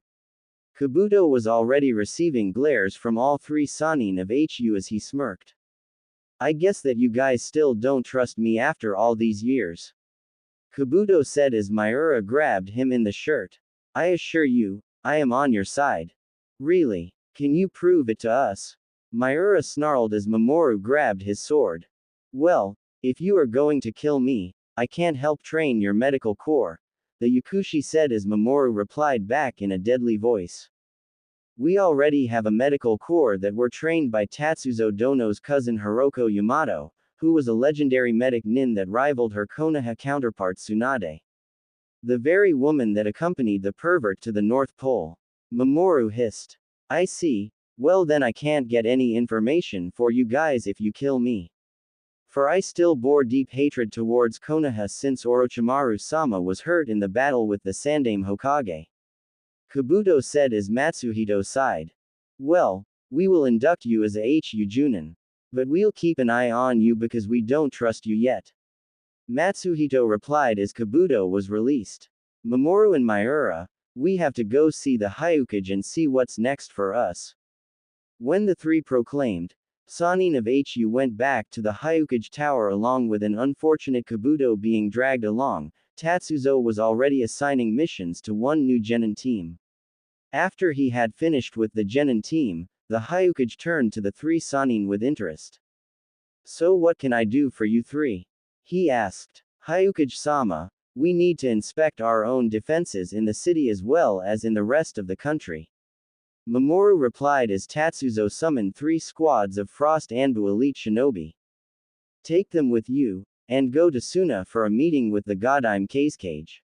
It seems that you don't need to inspect the defenses. When you reach Suna, go look for Sabaku no Konkuro and he will take you 3 to the Kazekage Tower. Hi, the 3 shinobi replied as they left, with Kabuto being dragged along as well. Sunagakur no Sato. The Godime Kazekage was one cranky guy who never slept in his entire life, mainly because of one Ikibi no Shukaku. Sabaku no Gara was doing some paperwork when his sister Tamari came into the office. Gara, what is it that you want with me? She asked. Gara replied in a monotone voice. Tamari, we are going to form a political alliance with Hyugakure by arranging a marriage for you. Gara replied, causing Tae Blonde to sputter in outrage. No way am I going to marry someone I don't even know. Tamari yelled as Gara sighed. This person that you will marry is the very same person that saved me from myself, the Shukaku container replied as Tamari suddenly grinned lecherously. It is Naruto Uzumaki himself. At least he's better than that shadow lover who's lazy all the time. A voice replied as both siblings looked at the doorway to see Kankuro coming in with a puppet. That Uzumaki guy can make our sister a one happy lady, assuming that he wasn't a pervert. Yeah, and you must be one too, Kankuro. Tamari asked as she grinned at the puppet user. Hurry up, you guys. We have to meet the HU delegation before sunset. All right, Tamari Ne-chan. Kankuro grumbled as the fan user whacked him in the head with the fan. The siblings then ran into a surprised Miura as she and Matsuhito were helping Mamoru guard the delegation plus the hesitant Kabuto. We're here to see the cage. Mamoru said as Tamari and Kankuro led them to the office where Gaara was working. He smiled as Mamoru came in along with the rest of the delegation. So we're here to formalize a treaty that will forge an alliance within our shinobi village and city. Matsuhito said while handing the cage the official-looking parchment that detailed the alliance. Our Hyukage has already signed the treaty, and we were hoping that our allies would sign this paper. Let me read this. Gaara said as he read the document. International Security Treaty. Under the treaty that is signed on August 9, 10,000 ME, the following shinobi villages and city along with their respective partners within the country that they belong to will enjoy the economic, political, military and cultural benefits that will be offered by each other's shinobi villages and city. 1. Hyugakur and Hu no Tikoku will conduct an economical program aimed at helping the shinobi villages and the nations of Aim, Kusa and Taki. 2. Nations such as Uzu and Nami will establish their own shinobi village that will help benefit their fragile economy. 3. The nations of Hu no Tikoku, Yuki no Aokoku and Yama no Onkoku will establish themselves as the chief superpowers in the alliance, with the other two kingdoms having their shinobi ranks swelled and their military modernized. 4. Should a war break out between the member state, village and a non-member state, village, the other member states, villages, city will come to its aid. 5. A possible union between the three superpowers may occur if one member of a royal family of one nation marries into another royal family member of another nation. This treaty is valid as of this date of August 10, 10,000 ME. Gaara signed the document that would allow his sister to marry his savior without having Konoha to interfere or Oto for that matter. He then turned to Mamoru as he placed the document in a suitcase. Very well then. I'll be seeing you later in the future. Matsuhito said as the HU delegation left. While Kankuro was jumping up and down like a kid crazy on candy, Tamari was grinning about what she will do to Naruto once they get married. Everywhere in the rest of Hu no Tikoku plus elsewhere, all of the factories were mass-producing weapons that would be helpful if there would ever be a war that would break out. Thousands of new recruits were being trained into the harsh realities of war as military exercises were conducted with the allied nations and villages. Though it won't be long before a world war would break out, and as a certain masked man would say, if that's what they truly desire, why don't they simply exterminate each other? After all, this is a world where people's hearts are filled with hatred. Where fingers have no purpose other than to pull triggers. Or in this case, to swing a weapon of judgment. Shore of Ni no Kuni. Pain and Conan were waiting for their nephew and his friends to show up as a ship docked in the shores of Ni no Kuni. They were finally going home to their shinobi city, but a little side trip to the city of Yangchun where they can finally learn the lost art of airbending and to discover the truth behind Avatar Aang's disappearance. What took you guys so long? Conan asked. Well, we had to wait for Naruto since he was told to remain for a bit. Probably to do something for the chief. Shinosuke said as Naruto and the chief's son warrior joined them. I just had to get the boy to accept another responsibility, that's all. The chief's son warrior said as Naruto was carrying something a bit large and warm. They gasped at the object that he was carrying. That's right, he's the new owner of a dragon. Wait, so that means Naruto would no doubt become extremely powerful, right? Sakin asked as he and Ukin were staring at the egg. Of course, when the current avatar returns, Naruto here can teach him the source of firebending instead of looking for the deserter. The chief sun warrior replied as Shinosuke and Amaya knew who he is referring to.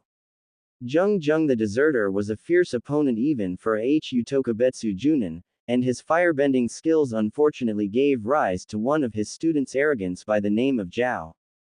Come on, everyone, we've got to sail to the western port as soon as we can. A helmsman said as the HU group ran to the ship. They waved goodbye to the chief sun warrior as he was out of sight. Naruto took this moment to watch over his newly acquired egg as Amaya and Shinosuke were walking around the ship. Shinosuke, can you give me a moment here? She asked. All right, I just had to visit Kidomaru for a moment. Shinosuke replied as the Kunoichi went into Naruto's room. She smiled as the blonde Jinchuriki was observing the egg. Naruto-kun, that's a nice egg there. Amaya said as she kissed him in the cheek. Naruto blushed like a spicy red pepper at the feeling of her kiss. It was like a kiss of an angel. Thanks, Amaya-chan, Naruto replied as he yawned. Finally, we get to go back. By the way, why are the 4 major cities in Hu no Tikoku named after those people? Roku, Karuk, Kyoshi, Yangchan. Most of our cities in Hu no Tikoku are named after previous avatars that lived for 10,000 years. Amaya explained as the egg continued to get warm.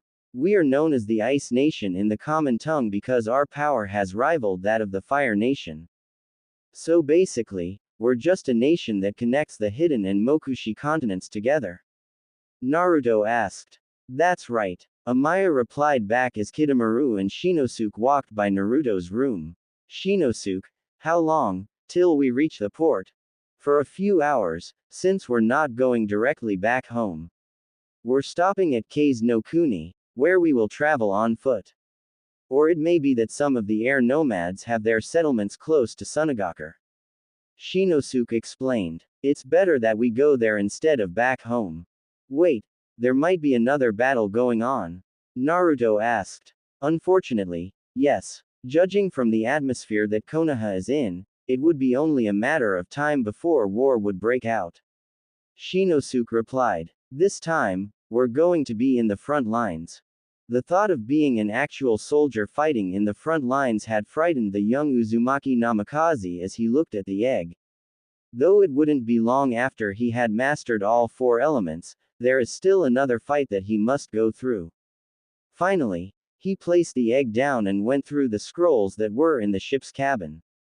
He looked at each scroll, and found some Suiden, Doden, Kaden and Fuden jutsus. I will be making it up, and I will also explain what they are. Finally, we can learn jutsus instead of bending. Naruto said. Yeah, but we still have to learn airbending. Amaya replied as the ship sailed on towards the southern coast of Kase no Kuni. Konohagakure no Sato, a week later. Sakura was not a happy Kunoichi to be starting such a wonderful day. After hearing from Danzo that her only source of power has been eliminated, the pink-haired pseudo-Nazi sworn that it was that filthy demon that killed the snake trader. Although it would have been better since her precious Sasuke-kun would be finally free of the cursed seal. She was on her way into the council chambers when a mob were protesting in front of the Hokage Tower. Damn the Suna traitors. Kill those traitors. Death to those demons and traitors. For the preservation of our blue and pure world. I will be using this quote a lot in my FIC.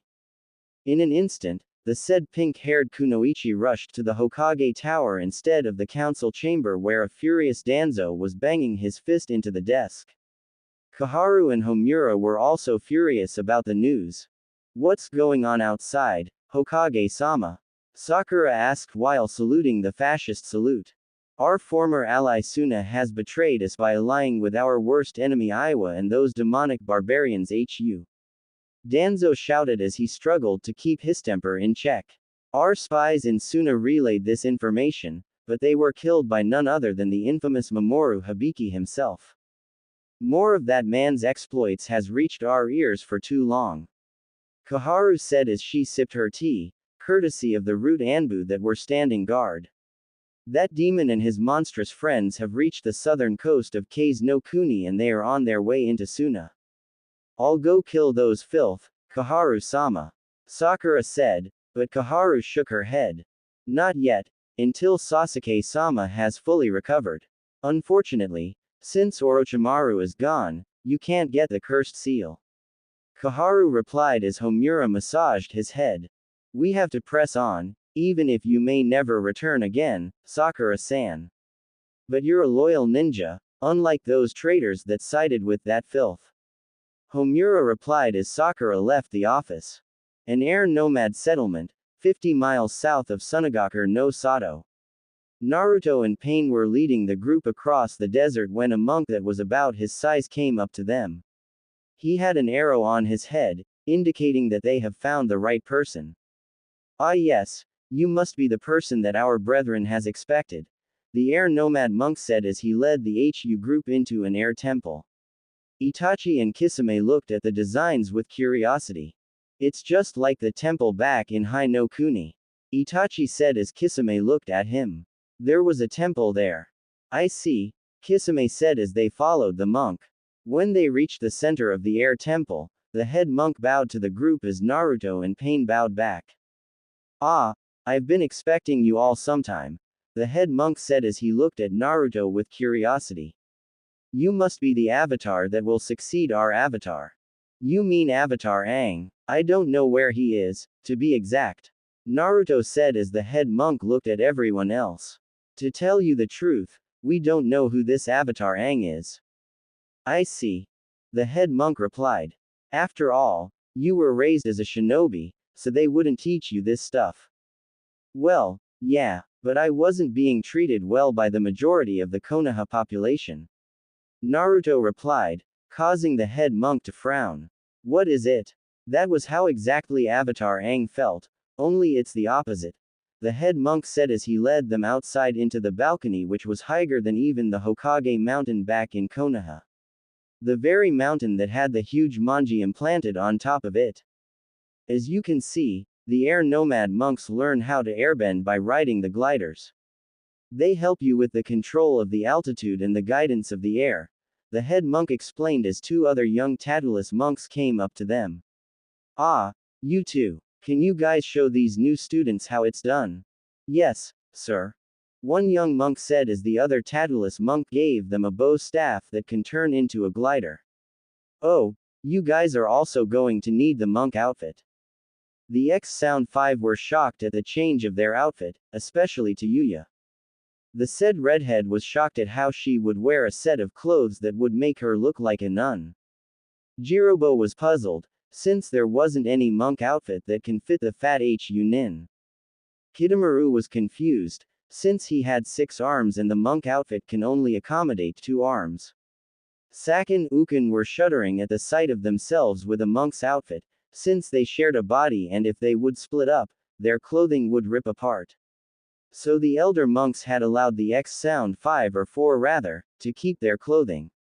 However, Naruto, Amaya, Shinosuke, Kin, Neji and Tenten all donned the monk outfit. Yada. It's in my favorite color. Naruto said as he giggled like a maniac. Yeah, since when you liked orange? Amaya asked amusingly. He had to wear orange since those bastards won't allow him to buy a new set of clothes. Neji said as he and Tenten sighed. I see. But that isn't the excuse for him to be wearing clothes that can see him as a target. Shinosuke said as he hit a realization on his words. Of course, they purposely made him wear orange so that he'll be easily spotted, and he can be killed in an instant. Wow, I never knew you were so smart, Shinosuke. Amaya said as they were given the staff-turned glider. The head monk then explained the procedure for the glider exercise. So, when you and a partner are ready to take off, turn the staff into a glider, and wait to see if there is any open space. That way, you can take off easily without getting yourselves hurt. The head monk said as the HU group lined up in pairs with Naruto pairing up with Neji and Amaya with Tenten. As soon as Naruto and Neji took off from the balcony, and into the open air, they began to fly through the open desert. They were having so much fun flying, they didn't notice that they were flying close to Sunagakur and that they were about to crash land in front of the Sabaku siblings in the middle of dinner. Look out below! Naruto yelled so loud, nearly every villager scrambled for cover as he and the Hyuga prodigy crash landed at the Sabaku residence and Neji landing in front of Kankuro while Naruto landed on top of Gaara. Temari came rushing to the commotion and was surprised and shocked to see the two ex-Konoha nin being able to fly and sadly crash right into their home. The said Kazekage then got up and stared at the crash landers with amusement. Can you tell me why you two didn't look where you were going? Gaara asked. Well, we were learning how to airbend. Naruto answered as Temari laughed. You two need to know that Fuden jutsus require harmony and focus. The blonde replied as Neji got up as well as the puppet user. Sorry about that, but it's our first time learning such a thing. Neji said as Kankuro went to repair the broken table. We'll be going back. Alright, but I suppose there are many others that would learn Fuden jutsus that would involve riding a glider and crashing into our house. Temari asked. But as it turned out, there weren't many people that were learning how to airbend actually crashed into the Sabaku household. Gaara was pleased that his house wasn't damaged that bad, since it was only the Uzumaki and the Hyuga that crashed their dinner session. 2 weeks after their final lesson in airbending, the Hu Chunin were gathered in front of the 5 monks that were in charge of the air nomads. Before you all go, there is a request, the head monk said as Naruto listened. I want you guys to go and look for Avatar Aang. I may not know where he is, but the world needs to know that they can't suffer anymore because he can't face the responsibility of saving the world. All right, Naruto replied as the monks gave them a nod meaning that it was time for them to go. When they exited the air temple, Itachi and Kisame sighed with relief.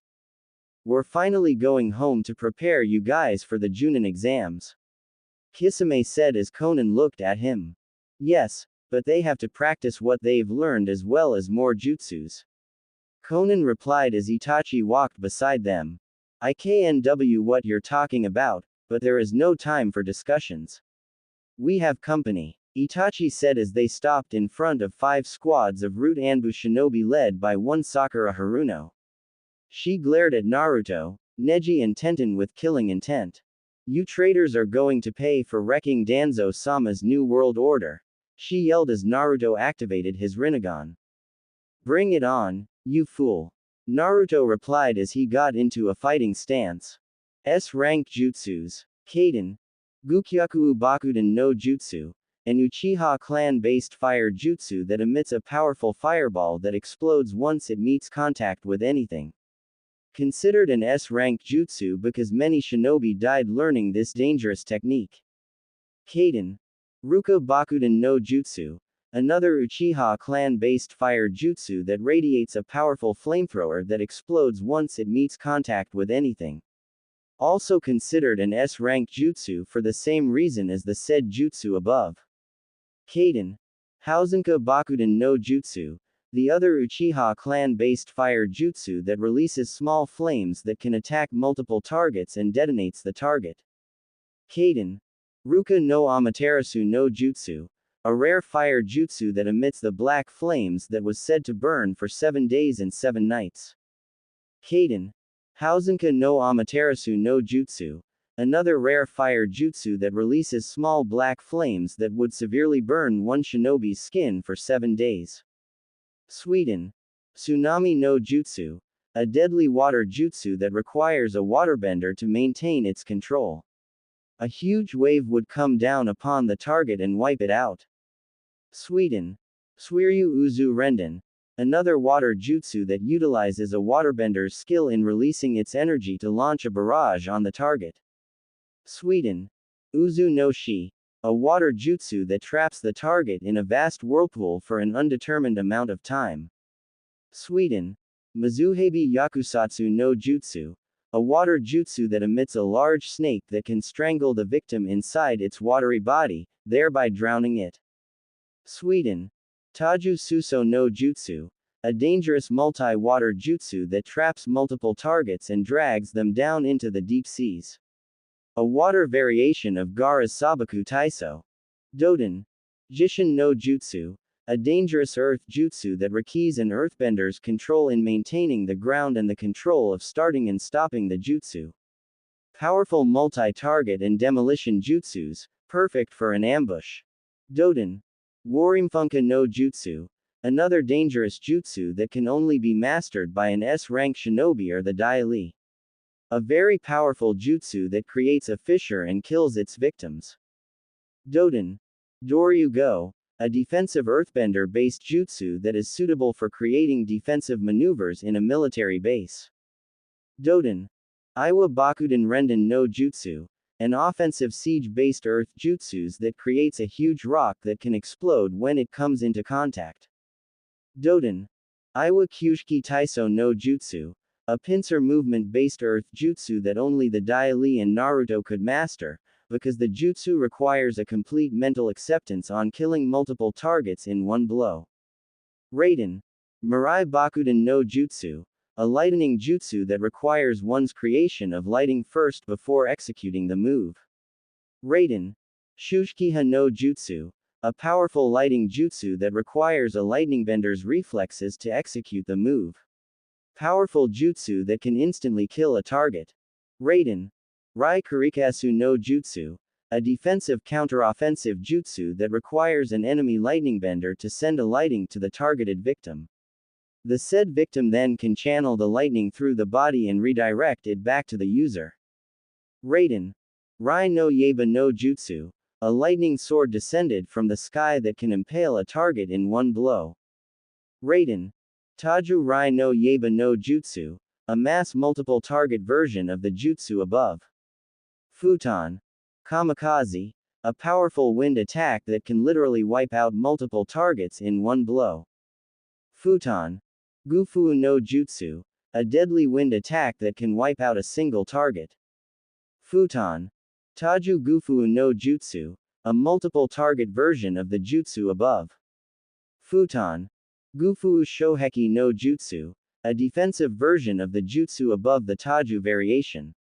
The user gathers a lot of wind and deflects the attacks from all directions. A non-Hyuga clan version of the Kaden. Futon. Igaru K's Renden, a combination of airbending and the Renden. Lethal effect on the target as the user targets the vital organs and the bones in the body. So these are the jutsus for now.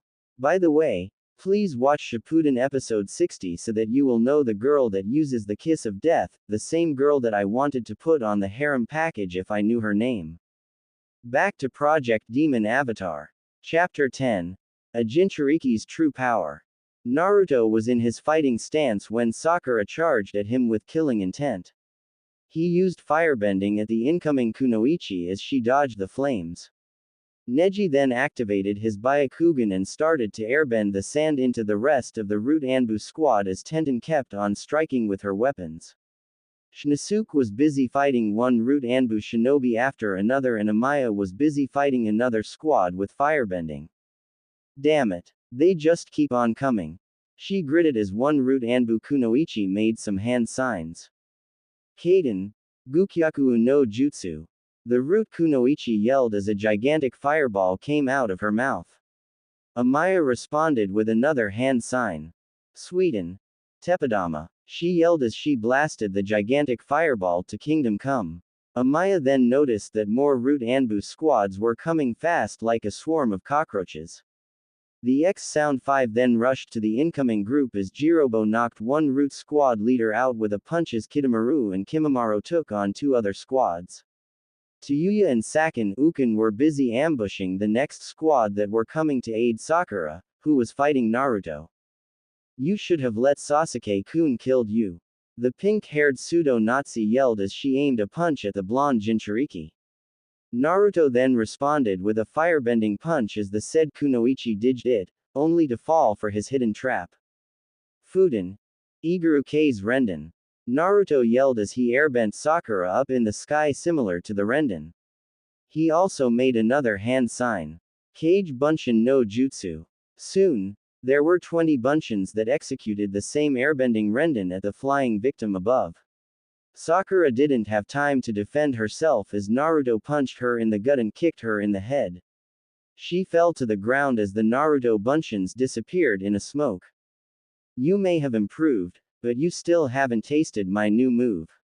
Sakura sneered as she made some hand signs taught Naruto didn't recognize. Ninpu. Yukai no Horakusudo. Suddenly, there was a huge building that appeared in front of Sakura as it opened its doors, releasing a deadly gas that could kill even a Jinchuriki. The said Kunoichi laughed maliciously as the gas started to take effect on Naruto, Shinosuke and Amaya. Being the Jinchuriki of Hyugaku, they were vulnerable to a demon slayer's poison chemical gas as they started to choke. Your funeral starts now, you filthy demons. Sakura yelled as she got out her sword and impaled Naruto with it. For the preservation of our blue and pure world. Naruto seemed to have fallen dead, as well as Shinosuke and Amaya, who were also stabbed by the pink-haired Kunoichi. Suddenly, Pain and Konan rushed to the scene and started making some hand signs. It's too late for that, demon lovers. I suggest that you two surrender and we'll give you a nice painless death. Another root shinobi said as Pain started to purge the poison from his nephew's body. Don't underestimate the healing powers of one former Akatsuki. Especially if he happened to be the leader. Pain said as Konan successfully healed Shinosuke and Amaya with her own poison purging technique. Naruto started to wake up as his uncle hugged him. Are you alright? I am, Pain Oji-san. Naruto said as he started to make some hand signs. Kuchio's no jutsu. Kyuubi no yoko. In a flash, a huge fox appeared on the horizon as Sakura's malicious grin turned nastier. Her grin turned worse as Shinosuke and Amaya also made some hand signs. Kuchio's no jutsu. Hachibi no ukami. Amaya yelled as the Hachibi appeared beside the Kyuubi. Kuchio's no jutsu. Nanabi no fushaku. Shinosuke yelled as the large phoenix flew above the giant wolf and fox. Kyuubi was grinning at its comrades after not seeing them in a long time. Wonder why our kits have summoned us here? The Kyuubi asked. Probably to kill that demon slayer there. The Nanabi replied as the Hachibi sniffed the air. What is it, Hachibi? Well, we're about to see our old friend the Nibi. Hachibi said as Akumo Kunoichi rushed to the scene and kicked Sakura in the chest. She had an aura of a cat as her grin turned cat-like. So the Nibi is here at last. Took Yoi long enough, Nibi. The Kyuubi replied as the newcomer glared at Sakura. So this Konoha trash was trying to kill our brethren. The newcomer said as the HU group looked confused at the newcomer. By the way, I'm Yugito ni. Former Kunoichi of Kumogaku. Recommended that I transfer to Hyugaku because of what happened in that hellhole called Konoha. So another demon cockroach shows up, huh? Sakura snarled as she poised herself to strike at the newcomer. The only difference between us and yourselves is that you guys have committed heinous, monstrous acts. Yugito said as Amaya leapt to help the newcomer. Well then, let's fight. Shinosuke and Naruto hopped on their bijus as they started to sandbend with their tails. Sakura was still taunting Amaya and Yugito when Naruto's eyes started to glow white and a fox-like eye slits appeared before their eyes. Shinosuke was shocked because he knew what state his friend is in. Oh crap, he combined himself with the Avatar state and the Kyuubi state. Shinosuke gritted as Naruto started to do some hand signs. Kaden. Ruka no Amaterasu no Jutsu. The enhanced blonde said as he blew black flames from his mouth. Everyone was shocked at the sight of the black flames that Naruto just released. He also firebend the black flames at the frightened Sakura as Amaya started to attack her with a genjutsu. Sakura immediately noticed the genjutsu and cancelled it, but it was a ruse, for Naruto made another hand sign. Crap, move out of the way. Amaya yelled as the HU group plus Yugito ran away from the blonde Jinchuriki was about to unleash his move. Fuden. Kamikaze no Jutsu. Naruto yelled as Sakura ran back with her squad. Although she failed in killing all 5 of the 9 great Jinchuriki, She had to think about the safety of her squad as many others died at the moment Naruto's kamikaze no jutsu had struck them. He also made another hand signs as a black cloud had formed on top of the sky. Fuden. Kamikaze Arashi no Jutsu. He yelled as the kamikaze grew bigger until it reached the border with Kawa no Kuni. By then, Sakura and the Root Anbu squad that she led had already fled. By the end of Naruto's avatar, Kyuubi fusion mode, he passed out from chakra exhaustion along with Shinosuke and Amaya. Yugito then carried the Hachibi container on her back as Jirobo carried the two male Jinchuriki on his back with ease. Their tired out form all that fighting. Kidomaru said as Sakin, Ukin and Tayuya ran beside them. We have to go to Iwa to rest up. Tayuya said as Sakin, Ukin and Kimimaro nodded. It's for the best, since Iwa would be delighted to hear that Naruto has killed a lot of Konoha shinobi today. Kimimaro replied as they resumed their journey. Pain, Konan, Kisame and Itachi then proceeded to write a message to Mamoru to meet them in Iwa because his team just passed out from chakra exhaustion. Although they are going to be alive, it would be a long time before they can cope with what they had just done today. Iwagakure no Sato. Mamoru and his fellow Junin squad were resting in a hotel that they rented for a few days as they were tired from traveling across the continent for some time now, just for the cages to sign the treaty. The Iowa squad that accompanied them were shocked to hear that the son of the late Yondaime Hokage had just killed more than 5 squads of Root Anbu shinobi from Konoha. Yes, he did kill them. I just got the message from Itachi. Mamoru said as the Iowa Junin plus Suki came up to them. I may have to go back to Kyoshi Island soon. The Kyoshi warrior Iowa Kunoichi said as Mamoru looked at her. Well, the time may come when Naruto may have to undergo his stint in the Dai Li. Mamoru said as the Kyoshi warrior looked at him with anger. What is it about the Dai Li? They are the ones that are oppressing the citizens of Ba Sing Se. If I remember, the man that led them was Long Feng. He's the one that runs the affairs instead of the Earth King. Suki said. Long ago, Kyoshi Island was formed because Avatar Kyoshi wished for her people to be left alone when Shin the Conqueror expanded the Earth Kingdom. So that was how he was killed. Matsuhito said as Miura glared at Kabuto endlessly. Miura-chan, we're not going to go anywhere if you keep up with that attitude. This bastard nearly killed me. She gritted as Mamoru sighed. Well, thank Kami it's only a week before the Junin exams happen. Mamoru said as they looked at him. It's going to be held in the Earth Kingdom, the first time the exam is held in another continent. When we took the Junin exam, we had to go to the Fire Nation to complete it. Yeah, it was that time when Fire Lord Azulan was still alive, wasn't he? Miura asked. Yeah, back then the legend of the Dragon of the West wasn't even born yet. Matsuhito added as Mamoru continued to talk. From my experience, I think that the exam will be a dangerous portion of their lives. Mamoru said as a blur was approaching the resting group. Mamoru's face grew bigger as the scene revealing an exhausted Naruto being carried by Jirobo as well as Shinosuke. Help us! Jirobo yelled as Matsuhito and Miura rushed to the incoming tired group as Mamoru watched Kabuto with suspicion. Kabuto was surprised to see the old Sound 5 as Kidomaru and Kimimaro soon appeared beside their fat friend. When Naruto and Shinosuke were rushed to the hospital by the medics that arrived at the scene, Yugito also brought Amaya with them as well. Mamoru then asked Pain and Konan about the cause of Naruto's exhaustion. Naruto has undergone the stage where the Kyuubi takes control of him. Pain explained as Mamoru, Matsuhito, Miura and Kabuto listened. Also, his eyes were glowing white as well. The 4 listeners were shocked at the new information that the ex-Akatsuki had given them. Mamoru grew pale at the mention of white glowing eyes. Oh Kami. He has activated it, didn't he? What do you mean? Matsuhito asked. He too became pale at what Mamoru meant. You don't mean, the Avatar state. Exactly, and to fuse it with the Kyuubi state would create a dangerous aura. Miura finished as Mamoru's team were being treated right now.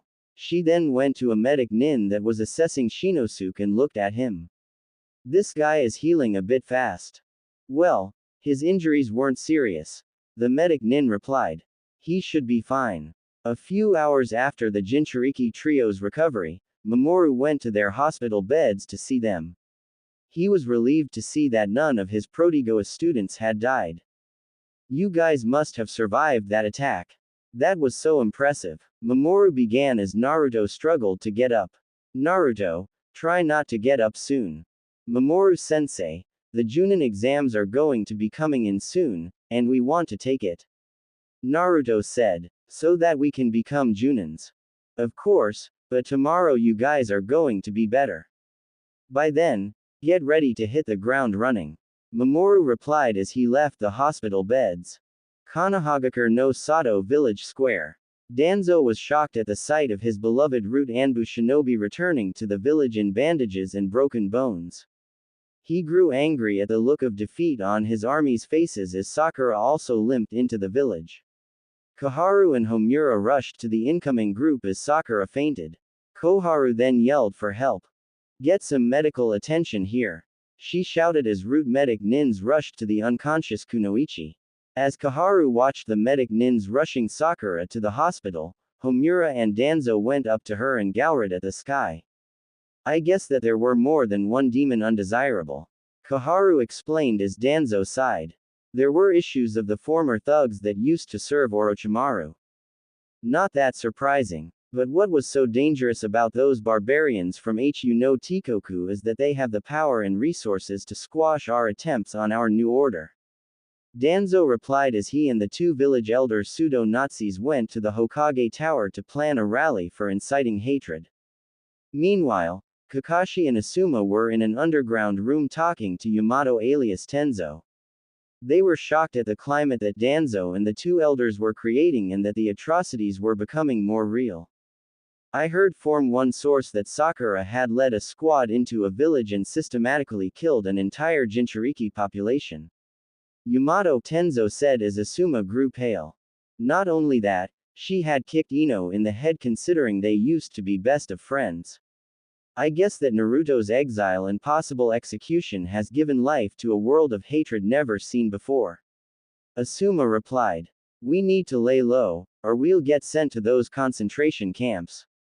I heard that Guy and Lee nearly got caught by Root Anbu personnel and were almost sent to a death camp. Kakashi said as Yamato and Asuma listened. Jiraiya-sama and Tsunade-sama were almost caught as well. The war will be a very bloody one if it broke out now. Yamato Tenzo replied as they exited out of the room. As they were walking through a dark tunnel, almost all of Konoha were in front of the Hokage Tower as Danzo stepped outside with Koharu and Homura beside him. People of Konoha, I have brought you all some distressing news. Danzo explained as the crowd started to listen. Our valiant efforts to exterminate those filthy demon undesirables by our hero of Konoha Sakura Haruno was thwarted with a very terrible result. Almost all our beloved forces have been wiped out by the barbaric degenerate Zala race of Hu no Tikoku. As we march towards our greater glory, let the world know that the Jibril race are the masters. Death to the demons, for the preservation of our blue and pure world. For too long we have been knuckled down by the weak individuals that are from the Durandal and Klein races. It's time we exterminate our enemies and plant the Manji on top of the world. Danzo shouted as every crowd shouted, victory!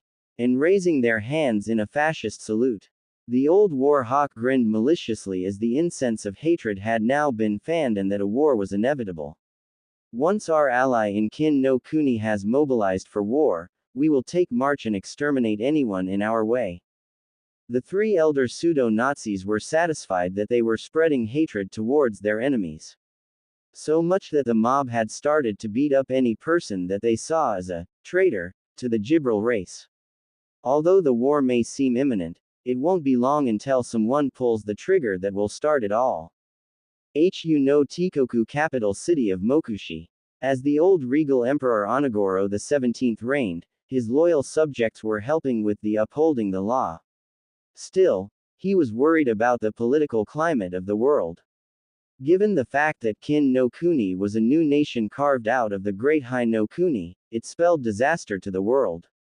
He was having a meeting with ambassadors from the rest of the world as they were arguing. Settle down, settle down, the regal emperor said as they calmed down. Now, I have just received the information from our shinobi city as they have finalized the alliance treaty. Your Majesty, I believe that treaty could benefit our nations, but how long would it last? The ambassador from Tsuchi no Kuni asked. The treaty would have to last for a long time. But there is a possibility that there would be a change in the government that could take place within a year. Onagoro 17 said as the ambassador from Yama no Kuni spoke up. What about a military pact that could deter Kin no Kuni from attacking the Middle Nations? The Yama no Kuni ambassador asked. Well, we must press on with the military build-up and prepare for the inevitable. Onagoro 17 replied. But soon I may have to abdicate because the people of Hu no Tikoku wanted a government without a monarch. All right, so we'll recognize the new government. But when are you resigning? The ambassador from Yuki no Ongoku, Kuni said. The government of Hu no Tikoku has been controlled by the monarch has existed for almost 10,000 years. But we have come to the point where we must embrace the idea of democracy. Agreed. The rest of the ambassadors replied. Then the meeting is adjourned. Onagoro 17 said as the ambassadors had left the chambers. He was getting old to rule, and he feared that none of his successors have any experience with dealing with the monarchy. He longed to retire from his rule so that his nation can embrace a new idea that would suit its people.